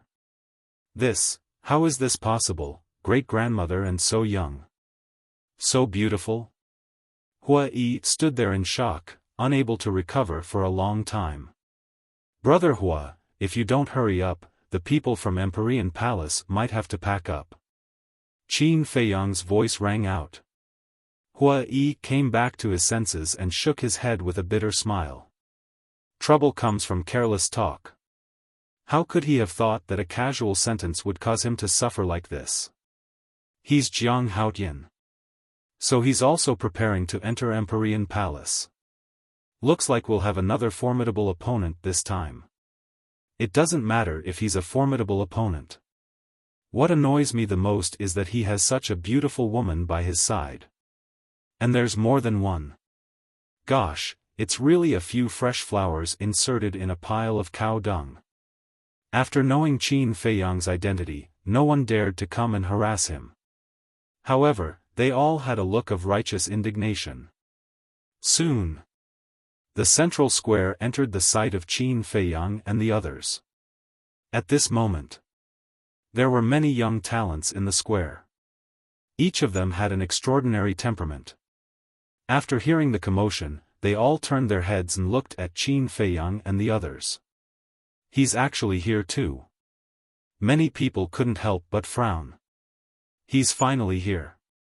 And the middle-aged man who had been squatting outside the square looked at Qin Feiyang, muttered in a low voice, and immediately turned and disappeared into the crowd.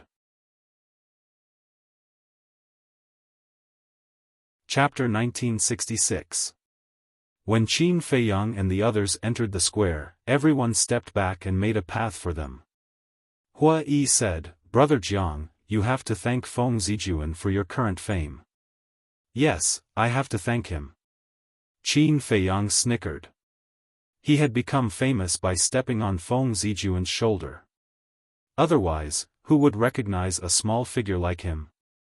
However, the dozen or so enforcers in the middle of the square didn't even look at Qin Feiyang and the others. The old man in white sat at the table with his head lowered. He didn't react at all. After all, their statuses were different. In their eyes, Qin Feiyang and Feng Zijuan's matter was simply a small squabble, not worth mentioning. The five of them walked to the table. The old man in white didn't raise his head. He took out a black token from his yin and yang ring and said, "Name, cultivation. Jiang Haotian, initial stage god of war." Qin Feiyang stood at the front and looked at the old man in white.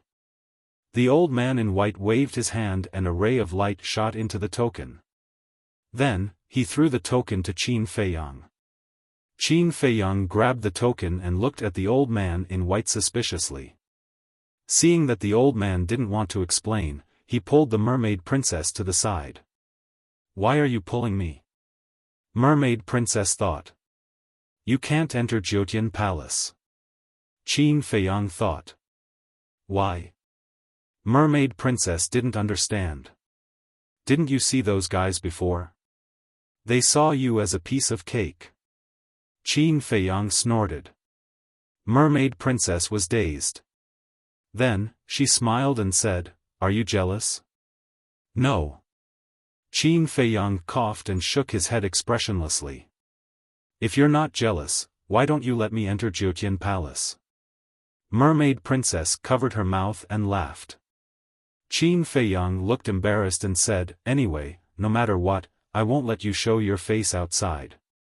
All right. The mermaid princess nodded helplessly. However, his heart was filled with happiness. Because the more Qin Feiyang behaved like this, the more it proved that he cared about her. Hua Yi, Great Success War God. Hua Yi was the second. Jiang Rushuang, New War God. Qin Rushuang was the third. Jiang Fire Lotus, War God Level 1. Fire Lotus was the fourth. The three of them also received a token each. One advanced stage war god, 2 low stage war gods, and 1 beginner stage war god. Their cultivation isn't that great, but how dare they offend Feng Zijuan? Could it be that they really have some big shot backing them up? Everyone grumbled inwardly. Jiang Haotian. At this moment, a clear and crisp voice rang out. This voice, everyone looked in the direction of the voice and saw a woman in white standing outside the square, panting as she looked at Qin Feiyang. There was also a trace of anger and grievance in his eyes. That was right. This person was Shengguan Qiu. The middle-aged man who had been squatting outside the square was sent by her. When the middle-aged man went back to report to her that Qin Feiyang finally appeared, she immediately ran over. She's also here for Jiang Haotian? But looking at her, she seems a bit angry. Did Jiang Haotian offend her somehow? Looks like there's going to be a good show. Everyone looked at Qin Feiyang gloatingly. Shengguan Qiu was not only beautiful, but also powerful. Most importantly, she really had a backer. It could be said that almost no one in the younger generation of the entire northern region dared to offend her. Even the top monstrous geniuses of the Nine Heavens Palace had to be respectful to her. And Shengguan Qiu was indeed a bit angry now. These few days, she didn't even take a step out of the treasure house because she wanted to wait for Qin Feiyang. But this stinky man seemed to have disappeared from the face of the earth and never appeared again. She was even going crazy. At the same time, Qin Feiyang and the others also looked at Shengguan Qiu. Fire Lotus snickered. Qin Dage, your strategy of loosening the reins only to grasp them better is indeed effective. As expected. Qin Feiyang smiled. But just as he finished speaking, he felt a sharp pain in his waist. He quickly turned his head and saw the mermaid princess glaring at him fiercely. Her little demonic claws were also clutching the flesh of his waist, refusing to let go. What's wrong? Qin Feiyang endured the pain and said to himself. The mermaid princess revealed a devilish smile and said to herself, not bad. It's only been a few days and you've already hooked up with a girl. It's a misunderstanding. Qin Feiyang quickly said to himself. Is it a misunderstanding? Then how do you explain the grievance on her face? The mermaid princess snorted coldly. I really didn't. Qin Feiyang felt bitter in his heart. There are many people here now, so I'll save you some face. When there's no one around, I'll interrogate you properly. The mermaid princess snorted and finally let go of her little demonic claws. Qin Feiyang couldn't help but feel a headache coming.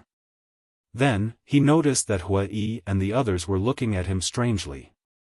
His expression suddenly became unnatural. Qin Dage, why are you and sister-in-law flirting with each other? Fire Lotus looked at the two suspiciously. Ahem. Qin Feiyang choked on his own saliva. Flirting with each other? It's clearly suffering, okay? Jiang Haotian, I'm calling you. Can't you hear me? Seeing that Qin Feiyang ignored him, Shengguan Qiu became angry again. There are still people waiting to register. If there's nothing else, hurry up and leave. The hoarse voice of the old man in white also sounded with a hint of displeasure. Yes. Qin Feiyang hurriedly responded. He turned around and pulled the mermaid princess toward Shengguan Qiu. Fire Lotus, so your brother is also a henpecked husband. Hua Yi glanced at the mermaid princess and laughed secretly. Henpecked husband? Fire Lotus was stunned. So what if I'm henpecked husband? It's still better than someone who has no one to control him. Qin Rushuang glanced at Hua Yi indifferently and left without looking back. Hua Yi was slightly stunned and cried out in grievance, who did I offend? Miss Shengguan, it's been a few days. How are you? Qin Feiyang walked out of the square and smiled at Shengguan Qiu. Don't laugh. Just looking at your face makes me angry. Shengguan Qiu snorted coldly. Did I offend you?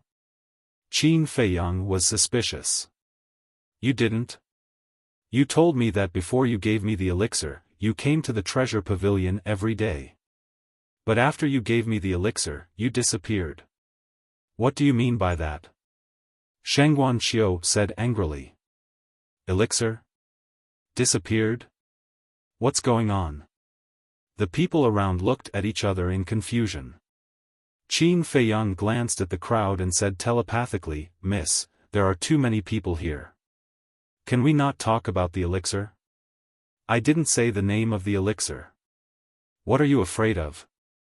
Shangguan Xiu snorted inwardly and asked, "Tell me honestly, did you disappear on purpose?" On purpose? How is that possible? I was busy. Qin Feiyang smiled faintly. Only a fool would believe you. Shangguan Xiu sneered and grabbed Qin Feiyang. Let's go to the treasure pavilion and have a good talk. What's going on? Shangguan Xiu actually took the initiative to grab a man's hand? This is unprecedented. Could this be the legendary love triangle? Don't talk about it. It's possible. It's because Shangguan Xiu looked like he was wronged. I guess it's a relationship problem. Everyone looked at Qin Feiyang, Shangguan Xiu, and the mermaid princess, dumbfounded. Shangguan Xiu was slightly stunned when she heard the discussion. Her cheeks flushed and she said angrily, "What are you talking about?" Nothing, nothing. People waved their hands and their eyes became more and more ambiguous. At the same time, the mermaid princess's face became more and more unpleasant. She looked at Qin Feiyang with more and more hostility. Qin Feiyang saw that the situation was not good. He hurriedly shook off Shangguan Xiu and frowned. Some people just want to see the world in chaos.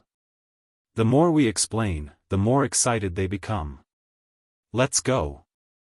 It's all your fault. Shangguan Xiu stared at Qin Feiyang and took out an altar. The central square was not far from the treasure pavilion, but she could not stand such criticism. However, just as Shangguan Xiu was about to revive the altar, a sword light flashed across the sky and slashed toward Qin Feiyang and the others. People were shocked. What was going on? Qin Feiyang and the others were also shocked. Why would someone attack them? Preposterous. How dare you attack me? Shangguan Xiu came to her senses and was furious.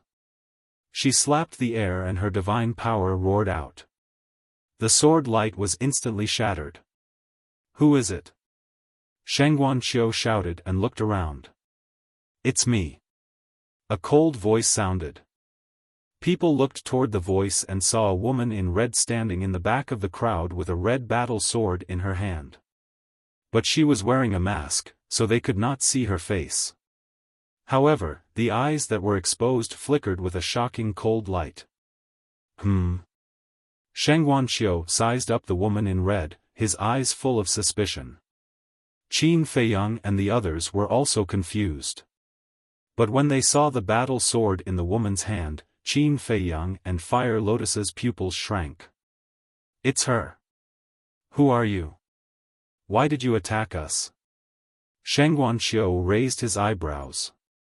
The woman in red did not answer. She walked toward them step by step. You don't want to talk. Shangguan Xiu's eyes were filled with murderous intent. Wait. Qin Feiyang reached out and stopped Shangguan Xiu. What? Shangguan Xiu was suspicious. She's here to kill me. Qin Feiyang said. Kill you? Shangguan Xiu was stunned. Qin Feiyang did not explain. He let go of the mermaid princess and stepped forward to face the woman in red. We've been looking for you, but you came to Sky Dragon City without us knowing. The woman in red stared at Qin Feiyang and said angrily. Qin Feiyang sighed deeply and said, I didn't expect you to come to Sky Dragon City. Why? Are you afraid that I'll see you? The woman in red sneered. I don't mean that. Qin Feiyang shook his head. Then what do you mean? If you don't want to marry me, just say it. Why do you have to hide? The woman in red shouted angrily. As soon as these words were spoken, it immediately caused a huge uproar. And they're in a four-way relationship? What's this guy doing? Why does he have so many women? But it also shows that he's not a good guy. Seducing one after another. This kind of person is a disgrace to us men. He's a scum. This is really annoying. People were discussing angrily. Qin Feiyang's face darkened. What's going on? Chapter 1967. Qin Feiyang looked at the lady in red and frowned. Let's talk in private. Afraid of embarrassing yourself? You're afraid, but I'm not. We have to make it clear in front of everyone today, so that everyone knows what kind of person you are. The lady in red laughed angrily. Qin Feiyang said in a low voice, don't be unreasonable, okay? How dare you say I'm unreasonable? The lady in red was furious. She raised the battle sword in her hand and slashed towards Qin Feiyang. Boom! But at this moment, the old man in white sitting in the middle of the square suddenly released a powerful aura. He stared at Qin Feiyang and the others and shouted, "This is Sky Dragon City, no violence is allowed. If you have a grudge, go outside the city and settle it." Feeling the white-clothed old man's terrifying majesty, a trace of fear crept into the red-clothed woman's eyes. Qin Feiyang's pupils shrank. The aura of the old man in white had already surpassed that of a war god. Let's go outside the city." Sheng Wanqiu waved his hand impatiently and opened a teleportation altar. Outside the city. In the sky above a forest. Qin Feiyang and the others appeared one after another. The lady in red also followed. Once she appeared, without saying anything, she slashed towards Qin Feiyang with the battle sword in her hand. Qin Feiyang raised his eyebrows. He teleported and dodged to the side. Why are you dodging? The lady in red was furious. Qin Feiyang said in a low voice, some things are not as simple as you think. Then tell me, how complicated is it? The lady in red roared and waved her battle sword crazily. Qin Feiyang did not fight back, he kept dodging. Hua Yi asked suspiciously, Fire Lotus, who is she? Why does she hate Brother Jiang so much? It's a long story. Fire Lotus sighed deeply. She looked at Qin Feiyang and said, she has lost her mind, let her calm down first. Shut up. This is between us. What does it have to do with you? The woman in red said angrily. Fire Lotus said, some things aren't as simple as you think. It's not simple. He has so many women by his side. Even the manager of the treasure pavilion is his woman. How could he possibly fall for me? The woman in red sneered. When did I become his woman? Can you stop talking nonsense? Sheng Wanqiu said angrily. What did this have to do with her? Why did she have to drag her into this? You do need to calm down. Qin Feiyang suddenly used the movement character art and landed behind the red-robed woman, slapping the back of her head with his palm. The woman in red fainted on the spot. The sword in his hand also flew out. So fast. Sheng Wanqiu's pupils contracted. Even she had not been able to catch a glimpse of Qin Feiyang at that moment. In the meantime, Fire Lotus stepped forward and hugged the woman in red. She grabbed her sword and looked up at Qin Feiyang, asking, what should we do? I don't know either.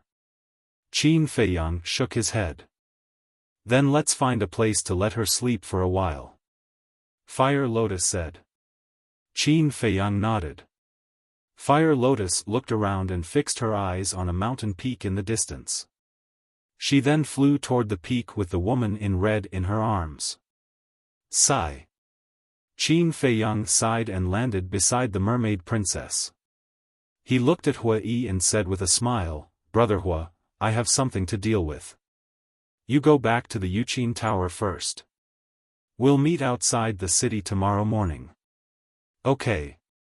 Hua Yi nodded and left alone. After Hua Yi left, Sheng Guanqiu looked back at Qin Feiyang and said, Jiang Haotian, I've realized that anything related to you is not a good thing. I didn't ask you to come. You can leave now. I won't stop you.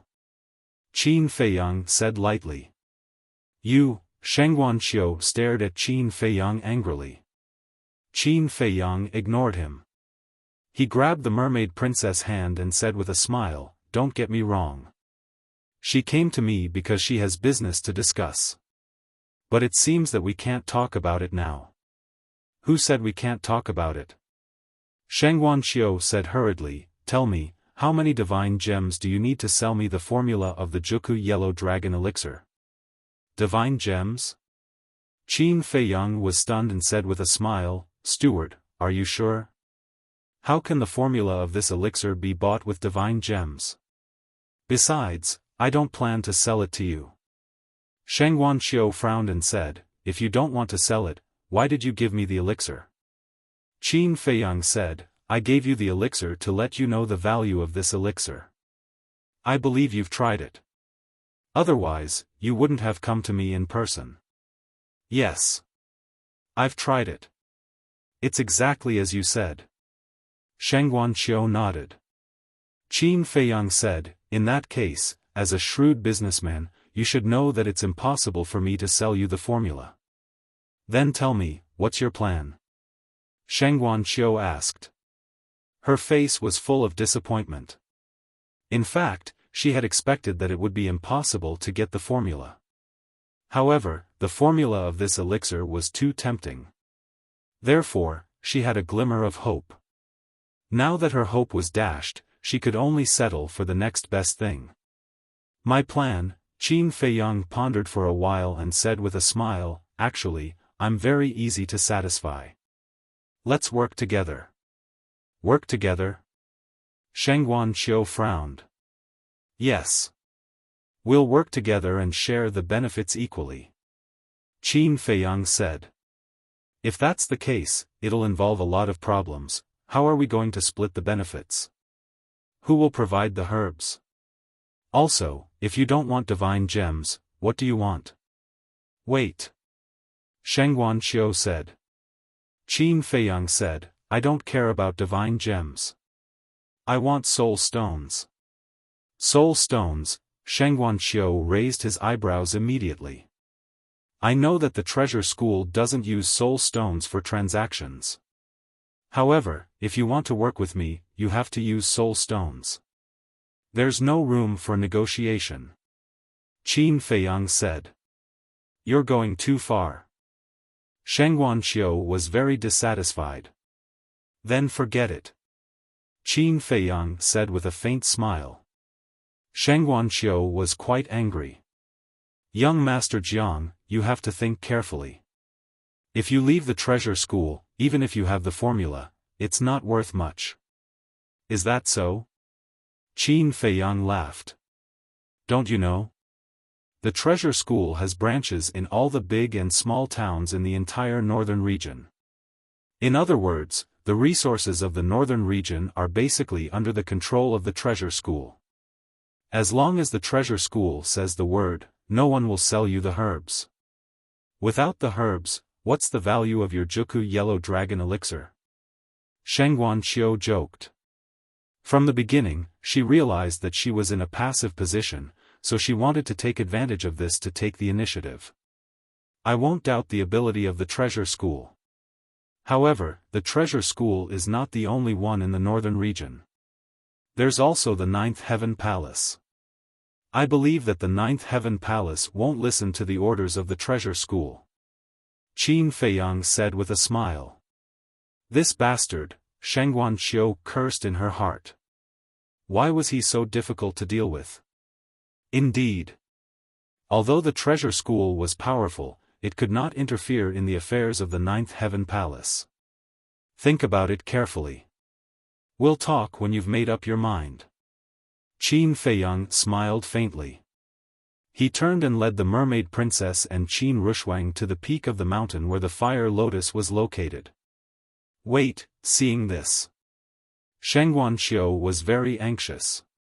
However, she swallowed the words that were about to come out of her mouth. She lowered her head, feeling extremely irritated. Whoosh!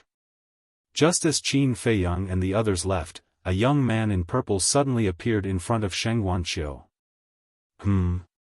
Shengguan Xiu was stunned. She looked up at the young man in purple and frowned. Who are you? The young man in purple smiled. Who I am is not important. What's important is the elixir formula of the Juku Yellow Dragon Elixir. How do you know about the Juku Yellow Dragon Elixir? Are you following us? Shengguan Xiu's eyes flashed coldly. I am indeed following you. However, I didn't hear about the Juku Yellow Dragon Elixir from you.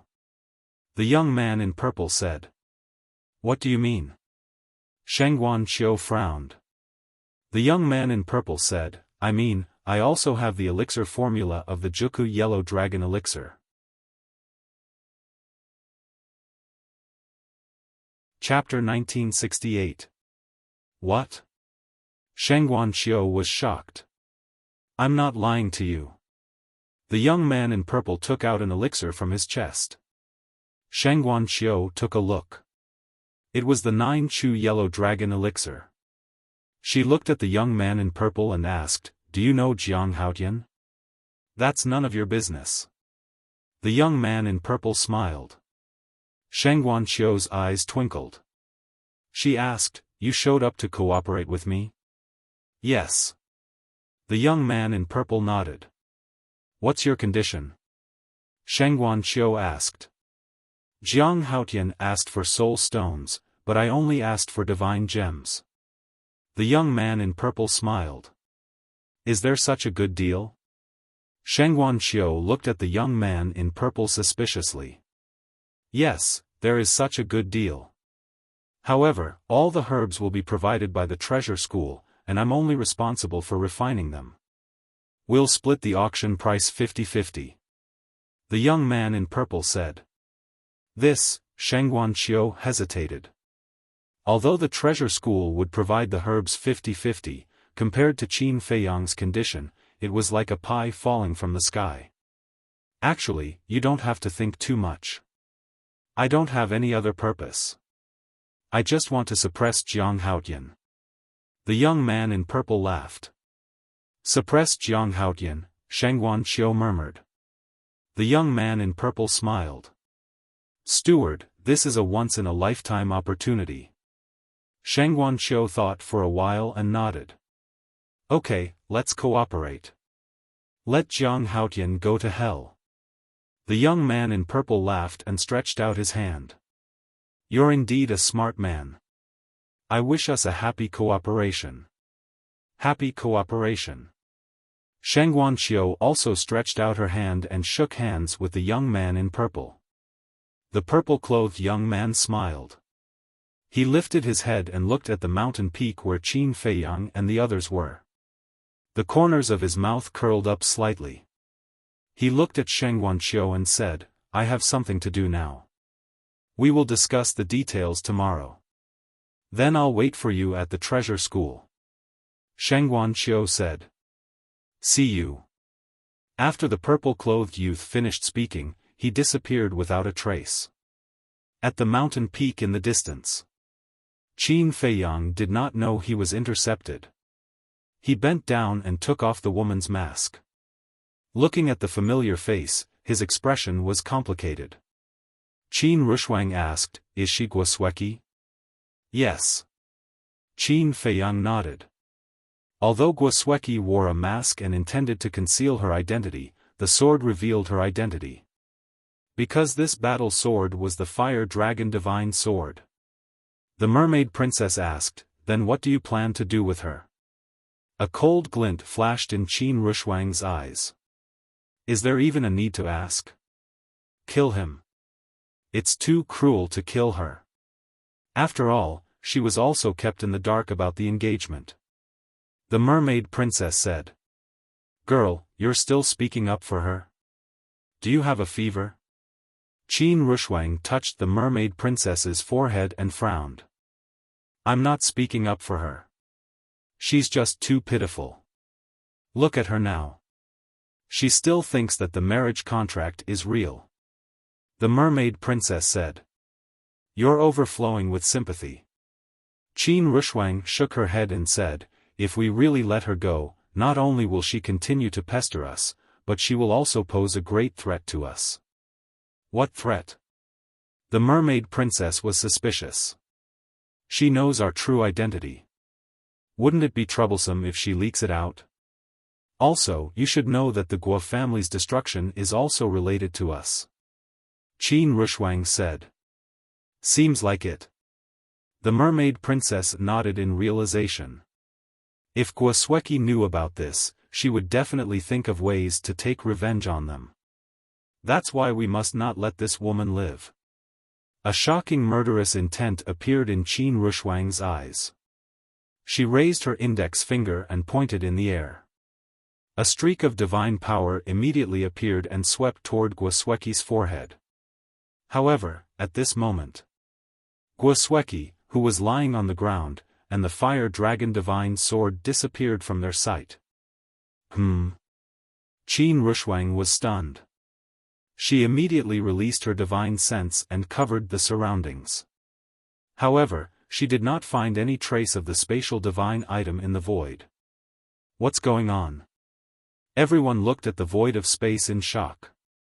Qin Feiyang looked around and his eyes flickered. I think that spatial divine item should be embedded with the soul-concealing stone. Damn it! Who could it be? Qin Rushuang's face was as cold as frost. The other party had rescued Guo Sueki, which meant that they had been secretly following them. In other words, the other party had heard everything they had just said. What should we do now? The mermaid princess looked at Qin Feiyang and Qin Rushuang and asked in a panic. Qin Feiyang grabbed the mermaid princess' hand and smiled. Even if Guo Sueki wants to take revenge on me and reveals my identity, it doesn't matter. You're still smiling so easily? Qin Rushuang glared at Qin Feiyang angrily. Yeah, Qin Dage, we can't be careless about this. What if the person who rescued Guo Sueki is Feng Yuan's lackey? Fire Lotus added. Feng Yuan? Qin Feiyang was stunned. After thinking for a moment, he shook his head and said, I don't think it's him. How do you know? Qin Rushuang asked. Think about it. In the eyes of Feng Yuan and the others, a nobody like Guo Sueki is not worthy of their rescue. Qin Feiyang said. You're right. Fire Lotus nodded. Right what? We're not Feng Yuan. How do we know what he's thinking? Qin Rushuang said. Actually, you don't have to worry. If the ancestor used to have a certain status in the Ninth Heaven Palace, it may be a good thing for us if his identity is exposed. Qin Feiyang said. Qin Rushuang said, what if father has turned against the Ninth Heaven Palace? I'll say it again. Counter soldiers with arms, water with an earth weir. No matter what the relationship between the ancestor and the Ninth Heaven Palace is, I won't let any of you get hurt. Qin Feiyang smiled. What an arrogant guy. Qin Rushuang rolled her eyes, but there was a hint of a smile in the depths of her eyes. Because she knew that if they were in danger, Qin Feiyang would definitely be the first one to stand in front of everyone. But then again, don't you think that saving someone without a word is a little familiar? Qin Feiyang frowned and said. Familiar? Qin Rushuang and the other two were suspicious. I remember that Mu Tianyang and the demon ancestor used to do this kind of thing before. Qin Feiyang said. Mu Tianyang. The demon ancestor. Hearing these two names, Qin Rushuang and the mermaid princess's eyes suddenly trembled. The dusty memories also surged like a tide. Actually, we can't put all our attention on Feng Yuan. After all, we still have some old rivals in the ancient world. They are all more difficult to deal with than Feng Yuan. Now that the name Jiang Haotian has spread, I think they should be showing up soon. Qin Feiyang said. Not only was he not nervous, but there was also some anticipation in his eyes. Can you stop being so careless all the time? Let's not talk about Mu Tianyang first. You know the demon ancestor's methods better than anyone else. With a heaven-defying divine artifact, you can't do anything to him except open up the slaughter zone. Qin Rushuang said angrily. Qin Feiyang smiled and said, hasn't the demon ancestor turned over a new leaf? That's just his one-sided story. Do you still believe it? Qin Rushuang said angrily. All right. Let's not talk about this for now. Let's be prepared for our identities to be exposed. Qin Feiyang said. Although it was only Qin Rushuang's guess that the ancestor and Empyrean Palace had turned against each other, if it was true and their identities were exposed, the situation would become extremely serious. In fact, it was not that he was not worried, but he did not want to show it. Because now, he was the pillar of support in everyone's hearts. If even he panicked, the people around him would definitely panic even more. Therefore, he had to remain calm to stabilize everyone's hearts.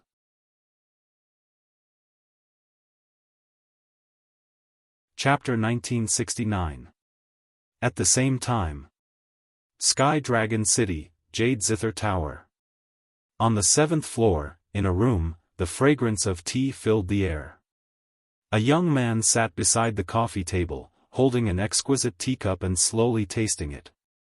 This person was 7 feet tall, with a high nose bridge and golden eyes that seemed to be cast from gold leaf. 2 thick eyebrows, like 2 sharp swords, exuded an astonishing sharpness. If Qin Feiyang was here, he would definitely recognize him at a glance. He was Mu Tianyang.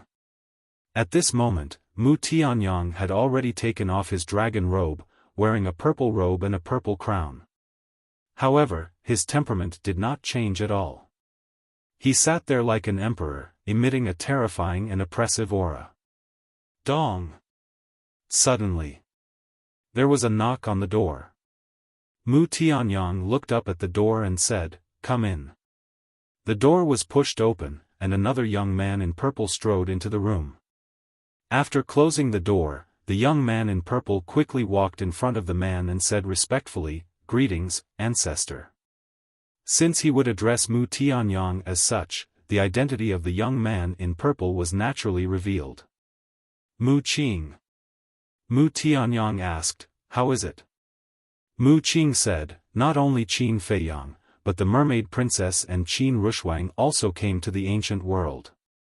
Mermaid, Qin Rushuang, one is Qin Feiyang's most beloved woman, and the other is Qin Baishan's biological daughter. It's not strange that they entered the ancient world. I'm most concerned about the white-eyed wolf, Tang Hai, and the others." Mu Tianyang said. "I didn't see them, but I think they should be cultivating in the ancient castle." Mu Qing said. Mu Tianyang took a sip of tea, shook his head and sighed. "I thought that Qin Feiyang would stay in the Great Qin for at least a few years before entering the ancient world. I didn't expect it to be so fast."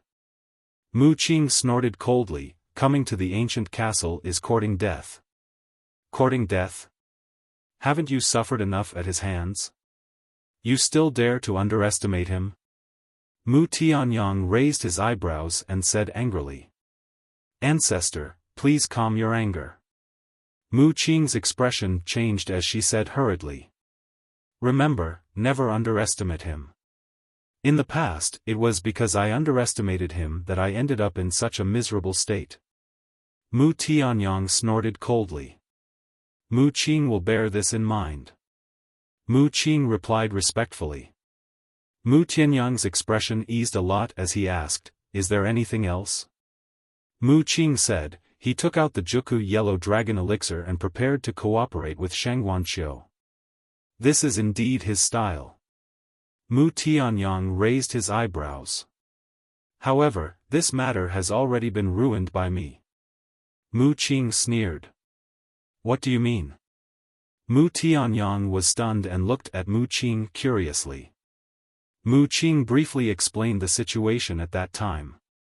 Fool! After hearing this, Mu Tianyang not only did not praise him, but also became angry. Ancestor, did I do something wrong? Mu Qing frowned. Wrong. Very wrong. You actually used divine gems to trade for the Juku Yellow Dragon elixir. Don't you think this is a reckless waste of God's gift? To be honest, compared with Qin Feiyang, you are not just a little bit better. Mu Tianyang was furious. I also thought about this. Qin Feiyang offered soul stones. If I went to Qin Feiyang, his offer would definitely be lower than Qin Feiyang's. Otherwise, why would Shengguan Qiu cooperate with us? What's more, I did this to suppress him. Think about it. If Shengguan Qiu really agreed to cooperate with him, he would get a lot of soul stones and the time formation of the ancient castle. Wouldn't his cultivation improve by leaps and bounds? Mu Qing felt very wronged. Although you are right, you can't use divine gems. Qin Feiyang needs soul stones, so do we. You can also use soul stones to trade, as long as your share is lower than Qin Feiyang's.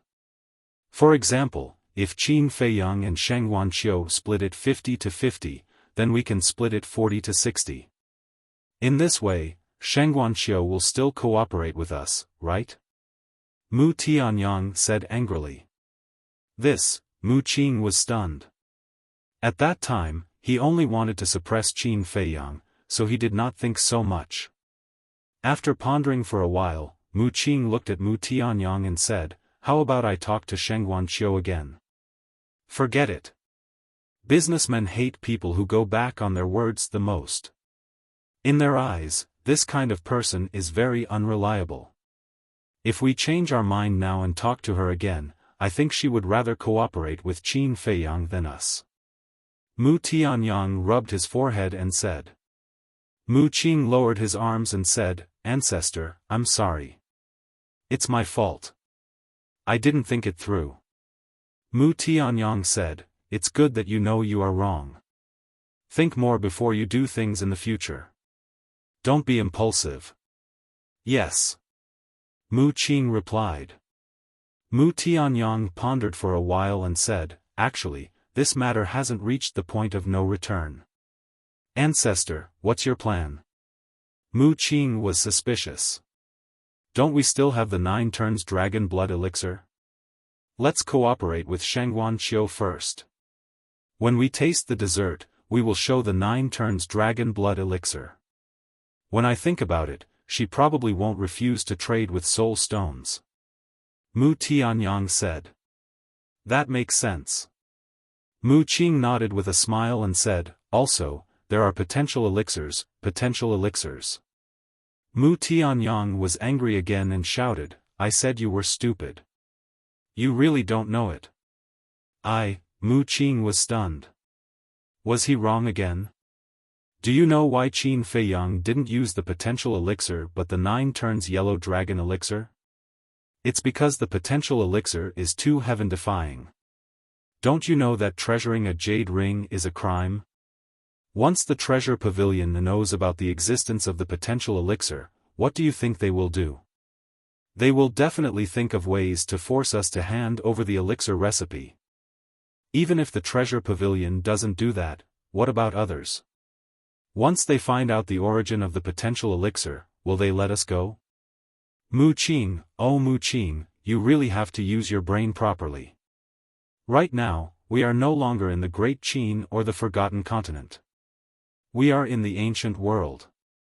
In this place, we don't have any backing, and our strength is even more like ants. If we are not careful, we will be smashed to pieces. Mu Tianyang looked at Mu Qing as if he expected better from him. I got it. If I encounter any problems in the future, I will consider it thoroughly. Mu Qing nodded. All right. Is there anything else? Mu Tianyang waved his hand and asked. Yes. I saved a woman from Qin Feiyang's hands. Mu Qing said. A woman? Mu Tianyang was suspicious. Mu Qing waved his hand, and a woman in red appeared on the ground out of thin air.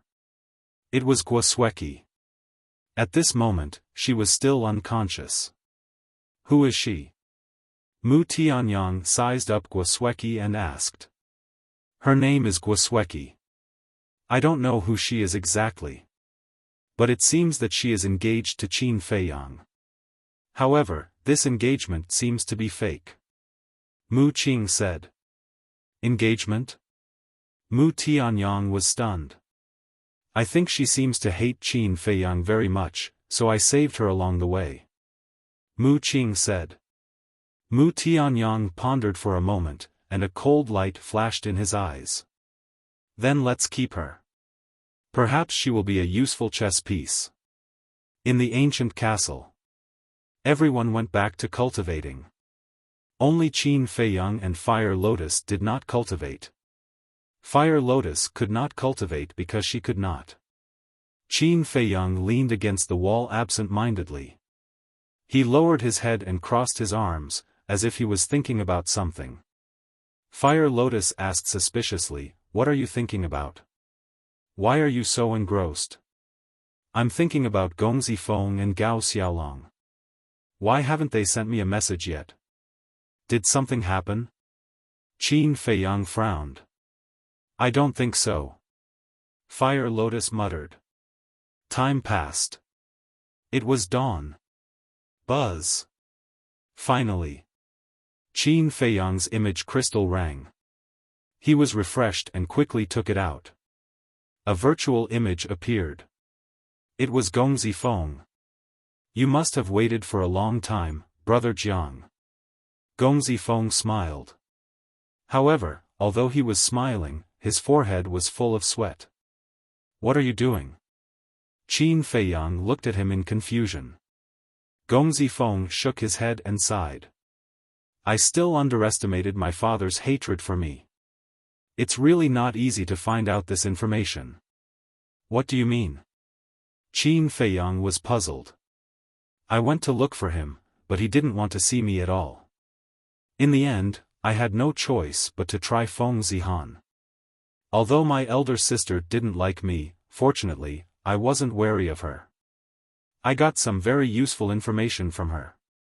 Gong Zifeng smiled. Qin Feiyang asked, "Your elder sister's name is Feng Zihan?" You probably don't know that the master of the Jade Zither Pavilion is my elder sister." Gong Zifeng said. "So it's her." Qin Feiyang was surprised. "My elder sister's ability and talent far surpass Feng Zijuan. In the Nine Heavens Palace, she's definitely a monstrous figure. Do you know the heaven ranking and earth ranking of the Nine Heavens Palace?" Gong Zifeng asked. Qin Feiyang shook his head. "The heaven ranking and earth ranking are the most important rankings in the Nine Heavens Palace. Those who can enter the heaven ranking and earth ranking are the strongest disciples of the Nine Heavens Palace. My elder sister is on the heaven ranking. We'll talk about the details after you enter the Nine Heavens Palace. Right now, I'll tell you a very important piece of news." Gong Zifeng's face turned gloomy. "What news is it that made you so worried?" Qin Feiyang was suspicious. Gong Zifeng said solemnly, "My grandfather and father are going to make a move against you in tomorrow's test." "What?" Qin Feiyang was shocked. Fire Lotus frowned. "They're going to tamper with the test." But they won't make a move personally. Because during the test, there will be many important figures in the Nine Heavens Palace watching. They won't dare to be too presumptuous." Gong Zifeng said. "Then how are they going to make a move?" Qin Feiyang didn't understand. "They've secretly bribed a group of people. These people are all here to participate in the test. Moreover, they're all elites in this test. Their strength can't be underestimated. I'll draw up a name list and have Gao Xiaolong send it to you." Gong Zifeng said. "Okay." Qin Feiyang nodded and told Gong Zifeng the coordinates. Then that's all for now. Be careful tomorrow. Gong Zifeng reminded, and his figure quickly disappeared. Qin Feiyang also kept the image crystal and looked at Fire Lotus with a smile. See, no matter who it is, they have their value. If Gong Zifeng didn't help us this time, we would have been caught off guard. Gong Zifeng is really good. But I'm more curious. Who are these people that are willing to be Gong Zifeng's pawns? Fire Lotus's eyes flashed with a cold light. Literature Hall. Chapter 1970. About half an hour passed. Brother Jiang, where are you? A voice that sounded like a thief entered the castle. Qin Feiyang immediately left the castle and appeared at the peak of the mountain. The waning moon hung high in the sky. The surroundings were quiet. In front of Qin Feiyang, Gao Xiaolong hid his presence and looked around like a thief. I'm here. Qin Feiyang said. Gao Xiaolong's eyes lit up. He quickly ran to Qin Feiyang and took out a beast skin scroll. Qin Feiyang took the beast skin scroll and asked suspiciously, "What are you doing?" Gong Zifeng told me to be careful. It won't be good if someone follows us. Gao Xiaolong said in a low voice. Qin Feiyang was slightly surprised. He shook his head and said with a smile, "That's very thoughtful, but it is indeed necessary. Tell Gong Zifeng that we should try not to meet in the future. Even when we are communicating, it's best to hide in a spatial divine object." After Qin Feiyang finished speaking, he opened the beast skin scroll and looked at it. Spatial divine object? Gao Xiaolong was stunned. He smiled bitterly and said, "Even Gong Zifeng doesn't have a spatial divine object, let alone me." Is that so? Qin Feiyang was surprised. Yes. Gao Xiaolong nodded. Qin Feiyang pondered for a while and said with a smile, "It seems that I have to find a spatial divine object for you." Gao Xiaolong was stunned when he heard this. He quickly said, "Thank you, Brother Jiang." Qin Feiyang waved his hand and continued to look at the beast skin scroll. There were hundreds of names recorded on it. Behind each name, there was a detailed introduction, such as family background, cultivation, personality, etc. Gong Zifeng said that most people are not a threat to you, only these few. Gao Xiaolong pointed at the last 5 names. Nia Yun, Qi Hong, Hong Ping, Zhu Gu, Zhang Yunfei, Chao Zhiyun. Qin Feiyang looked at them one by one and his expression changed. These 6 people were all perfect war gods, and they all had powerful family backgrounds. For example, the first Nia Yun was the son of a city lord. This city lord was in charge of a city called Galaxy City. Not only did he have a group of terrifying experts under his command, but his own cultivation was also impressive. Gao Xiaolong said solemnly, "Other than these people, they have also bribed some divine monarch realm vicious beasts. Big Brother Jiang, this is not child's play, you must be careful." What? There are more ferocious beasts? Qin Feiyang was bewildered. Yes, but we haven't found out which ferocious beasts it is. Gao Xiaolong said. Looks like they really want to kill me this time. Qin Feiyang took a deep breath, then put away the animal skin scroll and asked, "What's your sister's plan?" Young master asked a few friends to take care of her during the examination, so you don't have to worry. However, I still hope that Big Brother Jiang will be able to lend me a hand when the time comes. Gao Xiaolong said. All right. You go back first. Wait. There's something I should tell you. Guosweki has also come to Sky Dragon City. I think she will also participate in the examination. Qin Feiyang said. Guosweki. Gao Xiaolong's eyes flashed with a cold light, the enemy who killed my grandfather, I will not let her go. Qin Feiyang said, I won't stop you from taking revenge, but you can't be impulsive. I know this. Also, the examination's location will be at Sky Dragon Mountain Range. Gao Xiaolong said. Sky Dragon Mountain Range? Qin Feiyang was stunned. That's right. During the examination, you are not allowed to use spatial divine objects or even enter them. You are also not allowed to use the transmission altar, and naturally, you are not allowed to have any outsiders to help you. The so-called outsiders are those who are not participating in the examination. The first 50 people to reach the stairway will be accepted as inner disciples. The rest will be outer disciples. As for the duration of the examination, there are only 2 days. Those who have not reached the stairway in 2 days will be eliminated. Gao Xiaolong explained. 2 days. Qin Feiyang frowned. He knew how big the Sky Dragon Mountain Range was. Rushing from Sky Dragon City to Nine Heavens Palace would not be a problem if he used a spatial divine object. However, the rules of the examination forbade the use of spatial divine objects. In that case, 2 days was not enough. There were too many fierce beasts in the Sky Dragon Mountain Range, and each one of them was extremely strong. In the depths of the mountain range, there were god monarch fierce beasts everywhere. For a divine lord level vicious beast, killing a war god was as simple as crushing an ant. Therefore, it was impossible to cross the Sky Dragon Mountain Range and reach the stairway.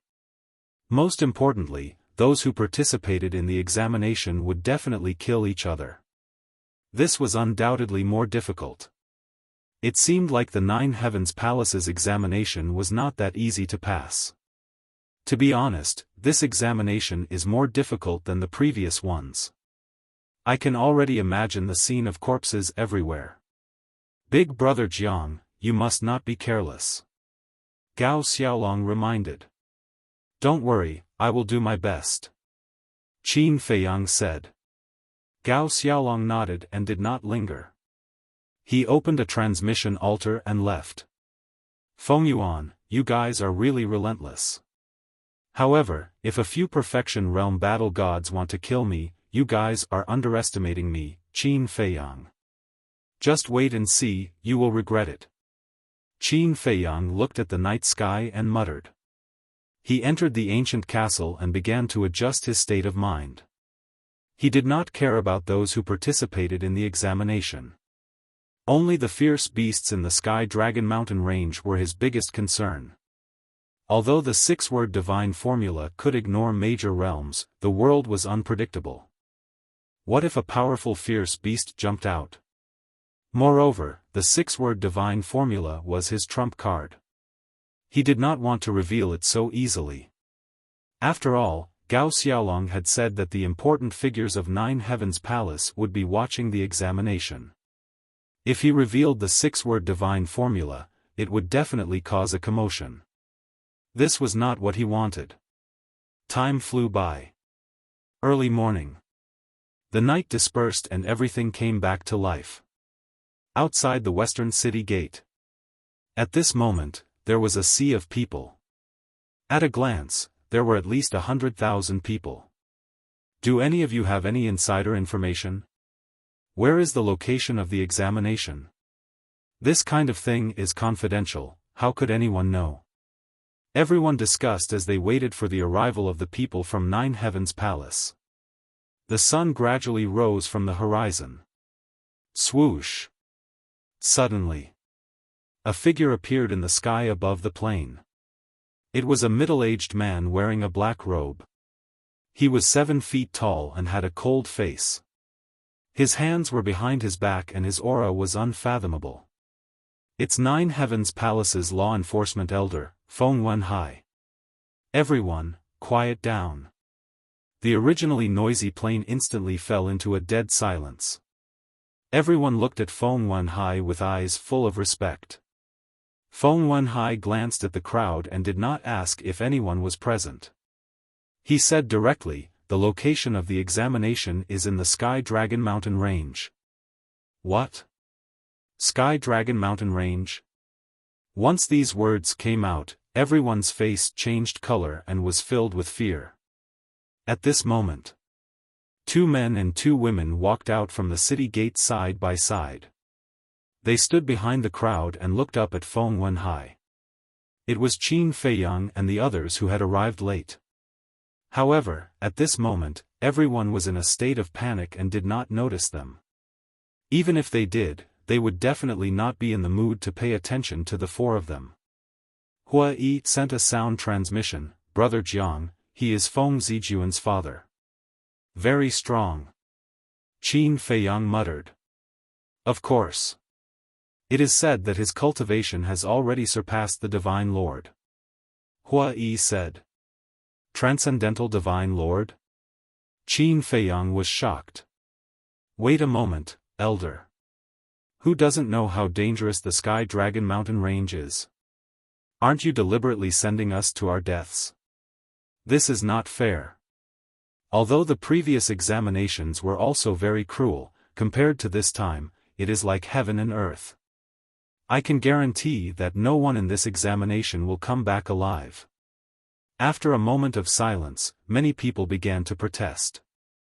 Feng Wenhai was expressionless and did not speak. He scanned the crowd. Suddenly, when he saw Qin Feiyang and the other 3, a trace of killing intent flashed in his eyes.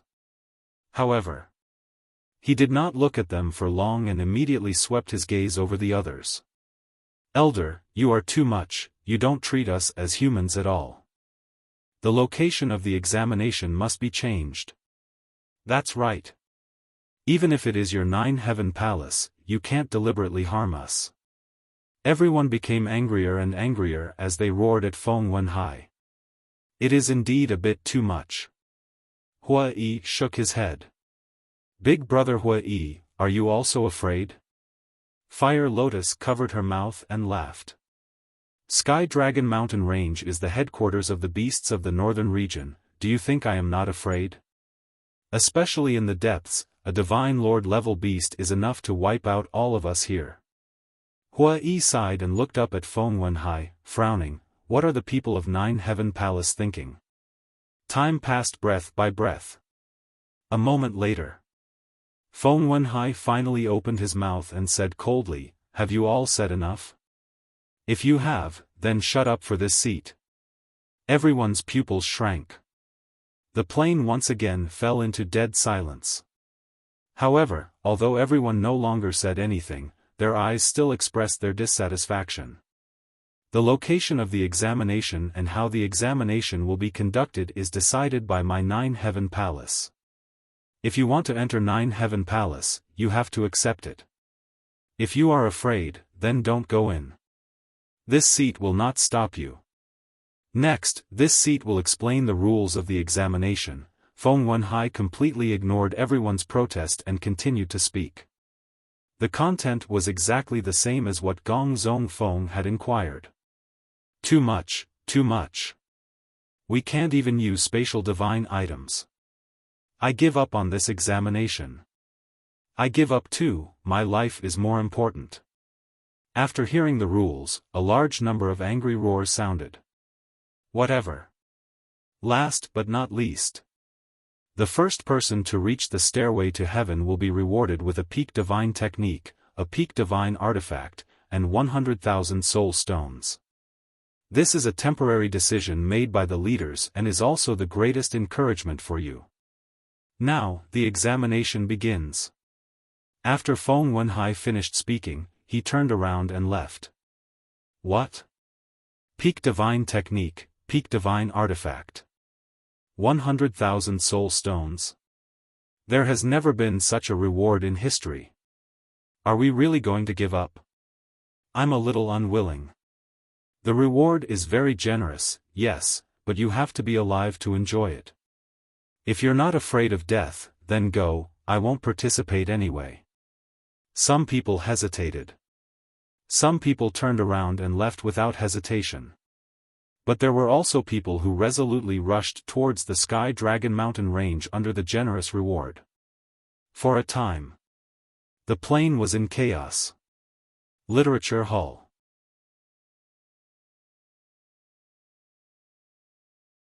Chapter 1971.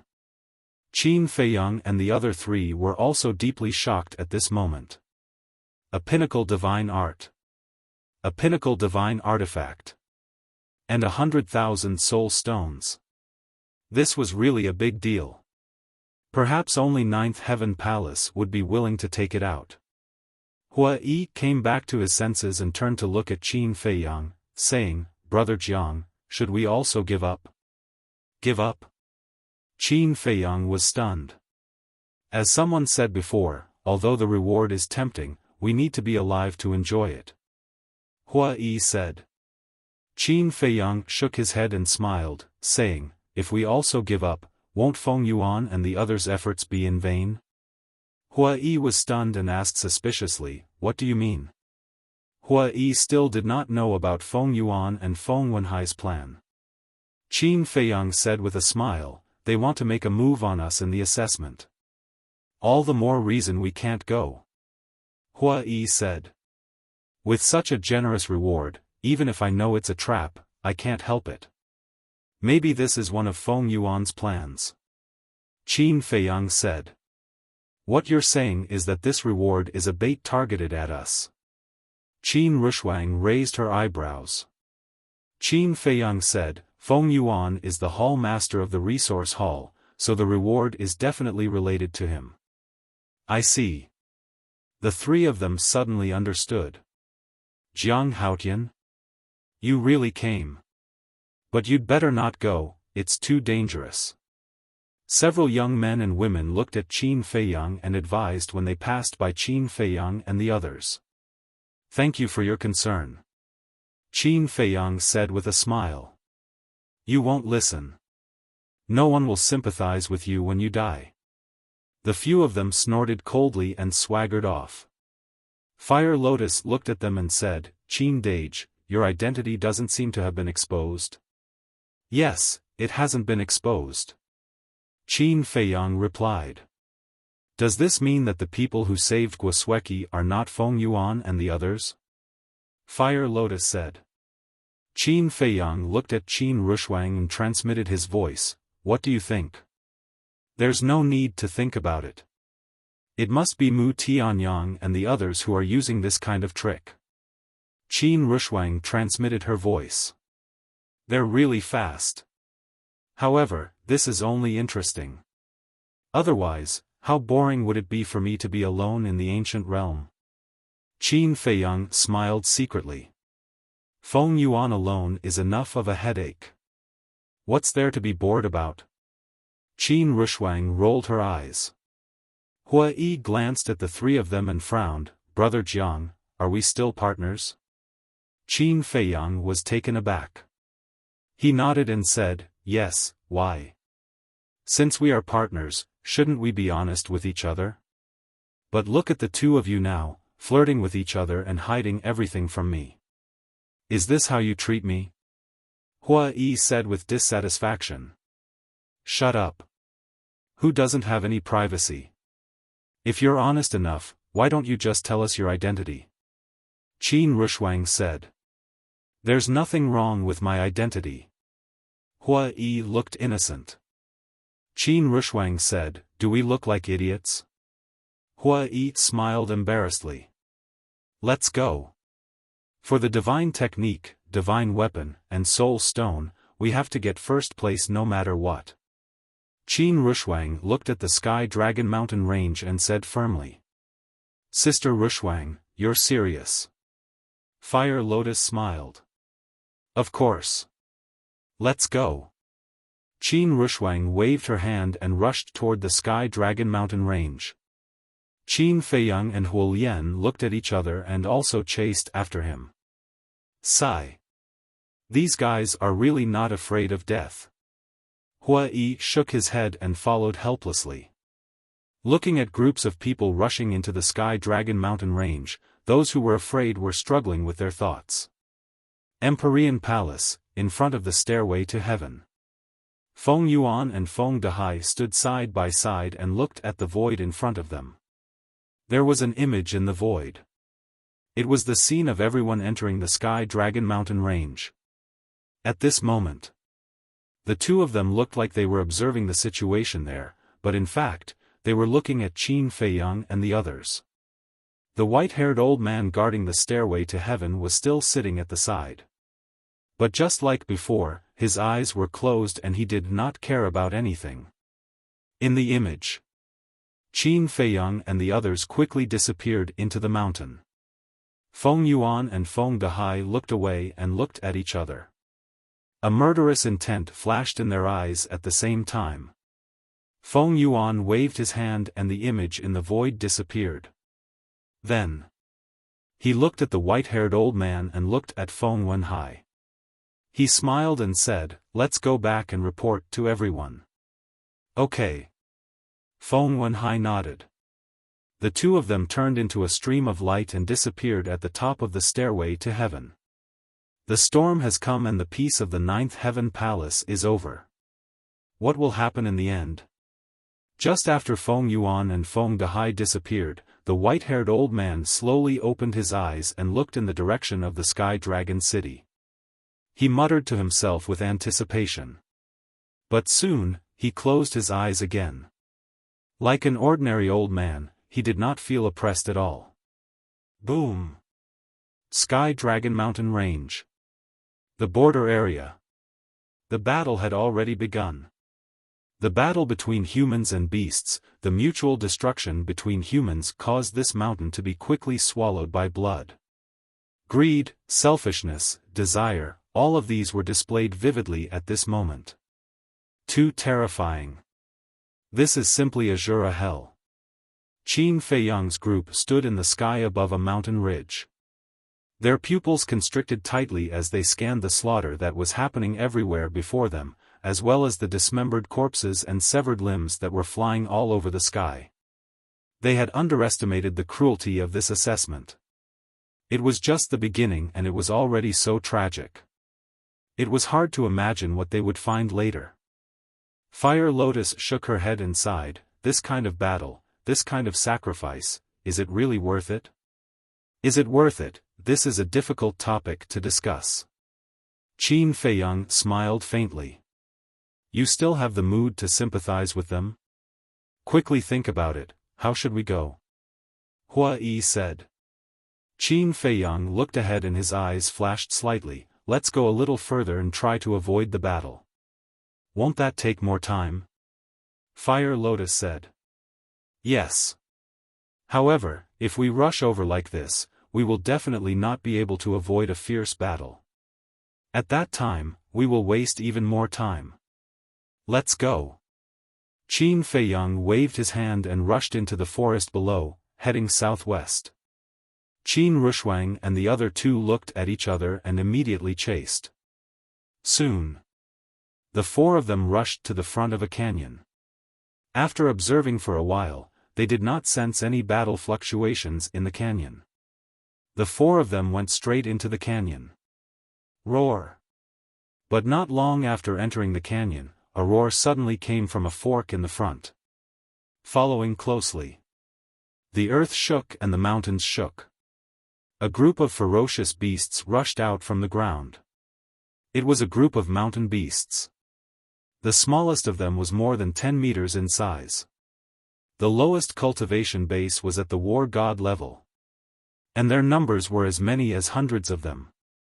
With ferocious glints in their eyes, they aggressively pounced towards Qin Feiyang and the other three. "You're courting death." Fire Lotus's eyes flashed coldly. "Don't attack." Qin Feiyang grabbed Fire Lotus. "Why?" Fire Lotus was suspicious. Qin Feiyang said to himself, "If you attack, won't your undead power be exposed?" "That's true." Fire Lotus nodded, but then said, "Wait, no, if I don't want to expose my undead power, then I can only watch you guys fight. Won't I become a burden then?" "What are you thinking? How can we say that you're a burden?" "Don't worry, I'm here." Qin Feiyang laughed secretly. Just as Qin Feiyang was about to attack, Qin Rushuang took a step forward first. Divine power surged out and dozens of sword shadows appeared instantly. Each sword shadow was hundreds of feet long. As if condensed from ice, cold currents swept in all directions. The world seemed to have entered a cold winter in an instant. The cold air was bone-piercing. Kill!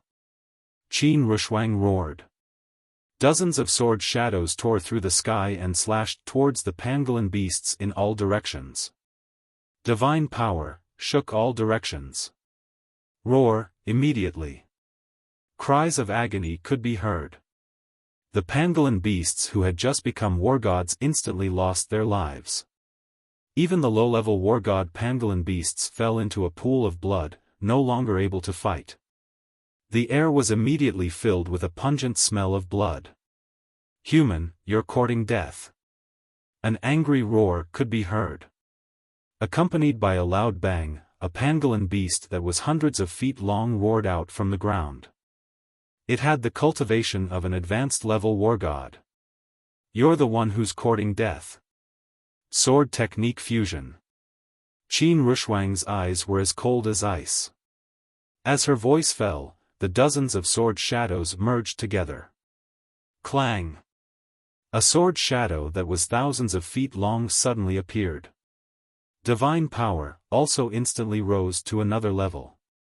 Following closely. The sword shadow pierced through the sky and slashed towards the pangolin beast. Roar! A cry of agony. The pangolin beast that had the cultivation of an advanced-level war god was seriously injured by the sword and blood flowed out. This, Qin Feiyang was shocked. Get lost! Qin Rushuang shouted. The pangolin beast's eyes trembled. With a hurried roar, it turned around and drilled into the ground. The other pangolin beasts also drilled into the ground as if they were fleeing for their lives. After a while, not a single pangolin beast could be found here. Let's continue on our way. Qin Rushuang said. Why do I feel that Sister Rushuang seems to have suddenly changed into a different person? Fire Lotus was suspicious. It's not strange. Because she's too eager to find her father. And this requires great strength. Therefore, she's determined to get the reward this time. Naturally, she's full of enthusiasm. Qin Feiyang said. Who's her father? Hua Yi looked suspiciously at Qin Feiyang and Qin Rushuang. Her father is my ancestor. Qin Feiyang smiled and chased after Qin Rushuang with Fire Lotus. Ancestor? Father? The difference in seniority is too big, isn't it? Hua Yi's mouth twitched. After Qin Feiyang caught up with Qin Rushuang, he asked, what you used just now was the ice sword technique? Yes. Qin Rushuang nodded. I remember that last time at the miracle, the ice sword technique was only a perfect battle technique, right? Qin Feiyang said in surprise. Is that strange? Even you can upgrade a battle technique to a divine technique, let alone me. Let me tell you, not only have I upgraded the ice sword technique to a divine technique, but I've also upgraded it to a mid-tier divine technique. Qin Rushuang glanced at Qin Feiyang and smiled proudly. Qin Feiyang was stunned. Qin Rushuang said, now you know, my comprehension is not worse than yours. Qin Feiyang smiled helplessly and said, after all, you're my ancestor's daughter. Daughter, actually, there's something that I'm very concerned about now. Qin Rushuang pondered for a while and looked at Qin Feiyang. There was a hint of disappointment between her eyebrows. What's the matter? Qin Feiyang was suspicious. Qin Rushuang was about to speak, but at this moment, a golden light blade suddenly fell from the top of the mountain on the left and charged toward Qin Feiyang and the other three at lightning speed. Literature Museum.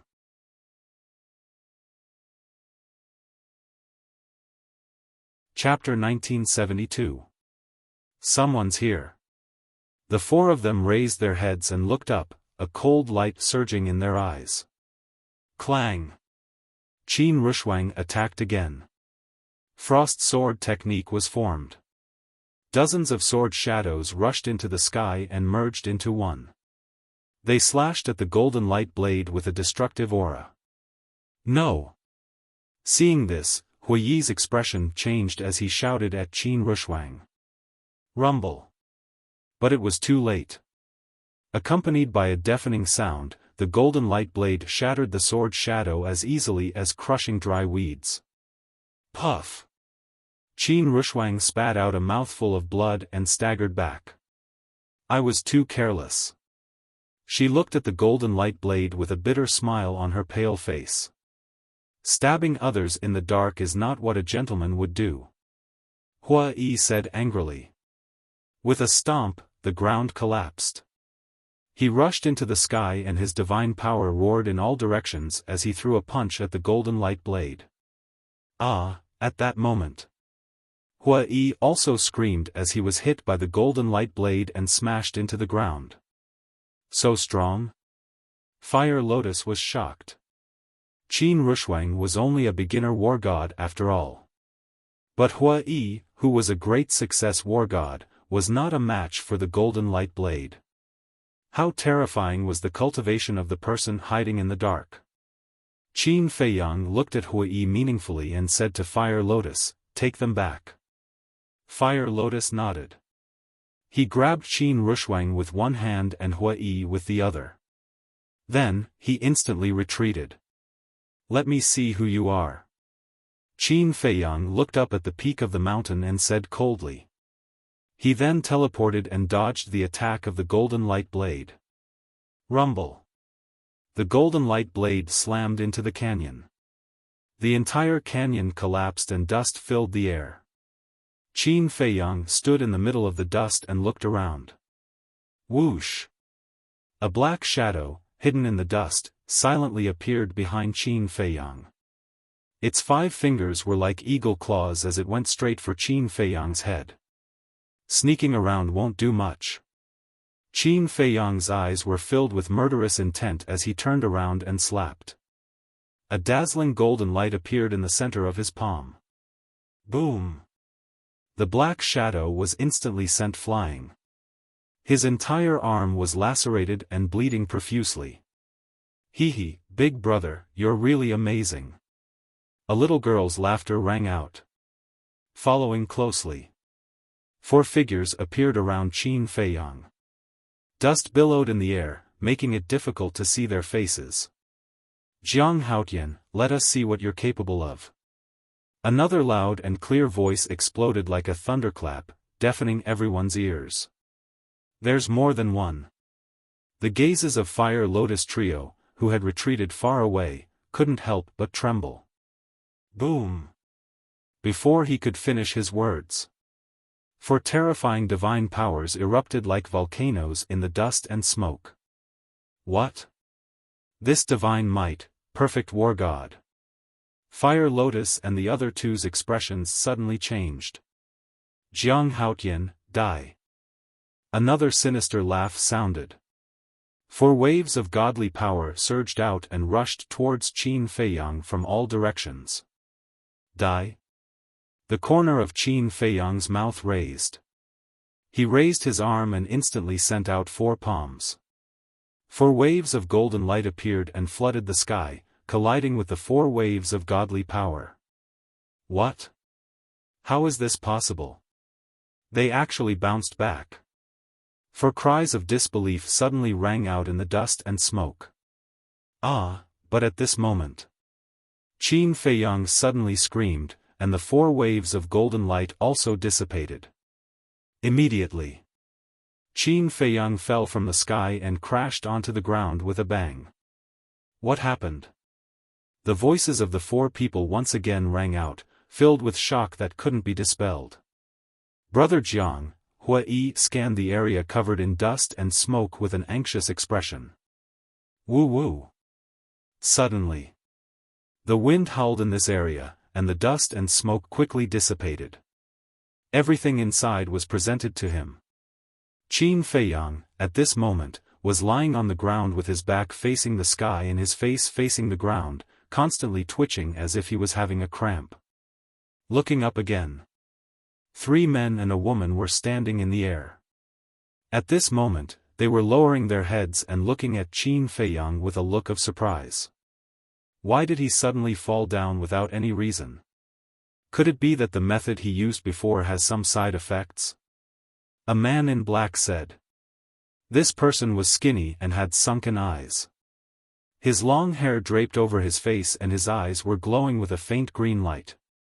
His voice also revealed a gloomy feeling. At first glance, he looked like a malicious spirit. Looking at his right arm, his skin and flesh were lacerated and fresh blood flowed out. Obviously, he was the Black Shadow who had launched a sneak attack on Qin Feiyang but was sent flying by Qin Feiyang. The little girl glanced at Qin Feiyang, then looked at the man in black and giggled, I guess your judgment is right. It can reflect our godly power. It's normal for this method to have side effects. This person was a little strange. She was clearly a perfect war god, but she looked like an 8 or 9-year-old little girl. Her height was only about 1 meter. Her words and actions were also like a child. Just as the little girl finished speaking, Qin Feiyang's body moved. He seemed to have used a lot of effort to turn over, revealing a pale face. His head was also covered in dust and he looked very miserable. Looking at Qin Feiyang's current appearance, the little girl giggled, it seems that the side effects are quite serious. Who are you? Qin Feiyang's face was gloomy as he looked at the 4 people. Other than the little girl and the man in black, there was also a one-eyed man and a cripple. The one-eyed man wore a black eye patch on his left eye. He was more than 2 meters tall and his body was also very burly, like a small giant. His valiant aura was a little frightening. As for the cripple, he held a golden walking stick. He was about 1.7 meters tall and was neither fat nor thin. However, his face was pale as if he was terminally ill. A little girl, a guy like a malicious spirit, and a one-eyed man and a cripple. Why are these people so strange? Qin Rushuang frowned. It doesn't matter who we are. The little girl giggled. What's important is that you will all die. The man in black also laughed sinisterly. Qin Feiyang said in a deep voice, at least let us die knowing. Okay. I'll let you die knowing. The one-eyed man opened his mouth and his voice was deafening. Listen carefully. Cough cough, this one-eyed man is called Hong Ping. The little girl is called Chao Zhiyun. The malicious spirit is called Zhu Gu. As for me, the terminally ill person, cough cough, I'm just an unknown pawn called Qi Hong. The cripple stared at Qin Feiyang and said while coughing, really like a sick person. Hong Ping, Chao Zhiyun, Zhu Gu, Qi Hong, Qin Feiyang was stunned. Cough cough, looking at your expression, you seem to know us? The cripple looked at Qin Feiyang suspiciously. Qin Feiyang shook his head and smiled, saying, I've heard of your names. We're actually so famous. The cripple looked at the malicious spirit and the other 2. The malicious spirit and the other 2 were also quite surprised. One-eyed dragon lowered his head and stared at Qin Feiyang. Quite a few people know of our nicknames, but not many people know of our real names. Where did you learn of it? As you said, is this important? Qin Feiyang slowly got up and looked at the 4 of them, a trace of a smile crept into his eyes. And the paleness on his face was also dissipating, and soon became incomparably rosy. The one-eyed man and the other 3 frowned. Qin Feiyang said, your nicknames are the little girl, the malicious spirit, the one-eyed man, and the cripple? You're so smart. The little girl giggled. Qin Feiyang laughed involuntarily and said, it actually matches your image very well. You flatter me. The malicious spirit laughed. Qin Feiyang glanced at the 4 of them, the mockery in his eyes undisguised, and said, aren't you curious why I suddenly became so relaxed? The 4 of them looked at each other with a trace of suspicion on their faces. If I didn't pretend to be injured, would you be standing here chatting with me? Would you tell me your identities? If you really think that my divine technique has any side effects, then I can only say that you're too naive. Qin Feiyang laughed and said. Pretending to be injured? The four of them were startled. The malicious spirit licked his lips and grinned. The three of you, it seems that we've been played like monkeys. Unforgivable.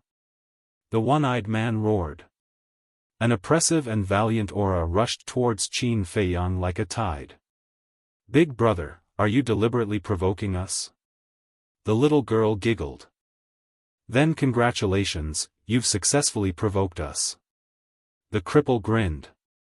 Boom.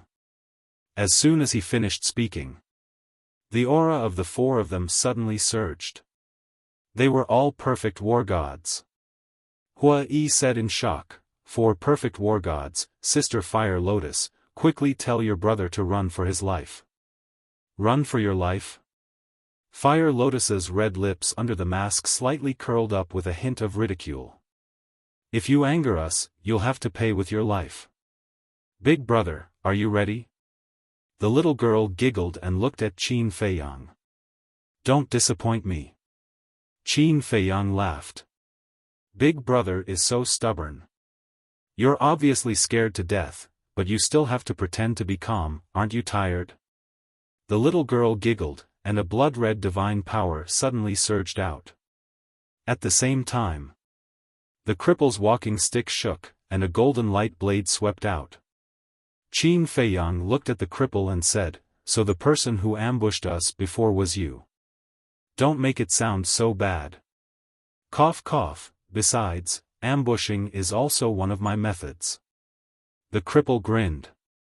Today is the day of your death. One-eyed dragon roared. Hee hee, soon, you will become a real evil spirit. The evil spirit also laughed sinisterly. The four people's divine power covered the sky and earth, and a destructive aura enveloped all directions. The void and the earth within a radius of tens of thousands of miles were collapsing and sinking. Countless fierce beasts were affected. The other examinees also fled when they heard the news. Accept the judgment of the death god. One-eyed dragon roared. For divine powers, like a waterfall, poured down from the sky and blasted towards Qin Feiyang. Not good, really not good. Hua Yi was burning with anxiety. He can act better than us, I really want to kill him. Qin Rushuang glanced at Hua Yi and secretly snorted. I want to too.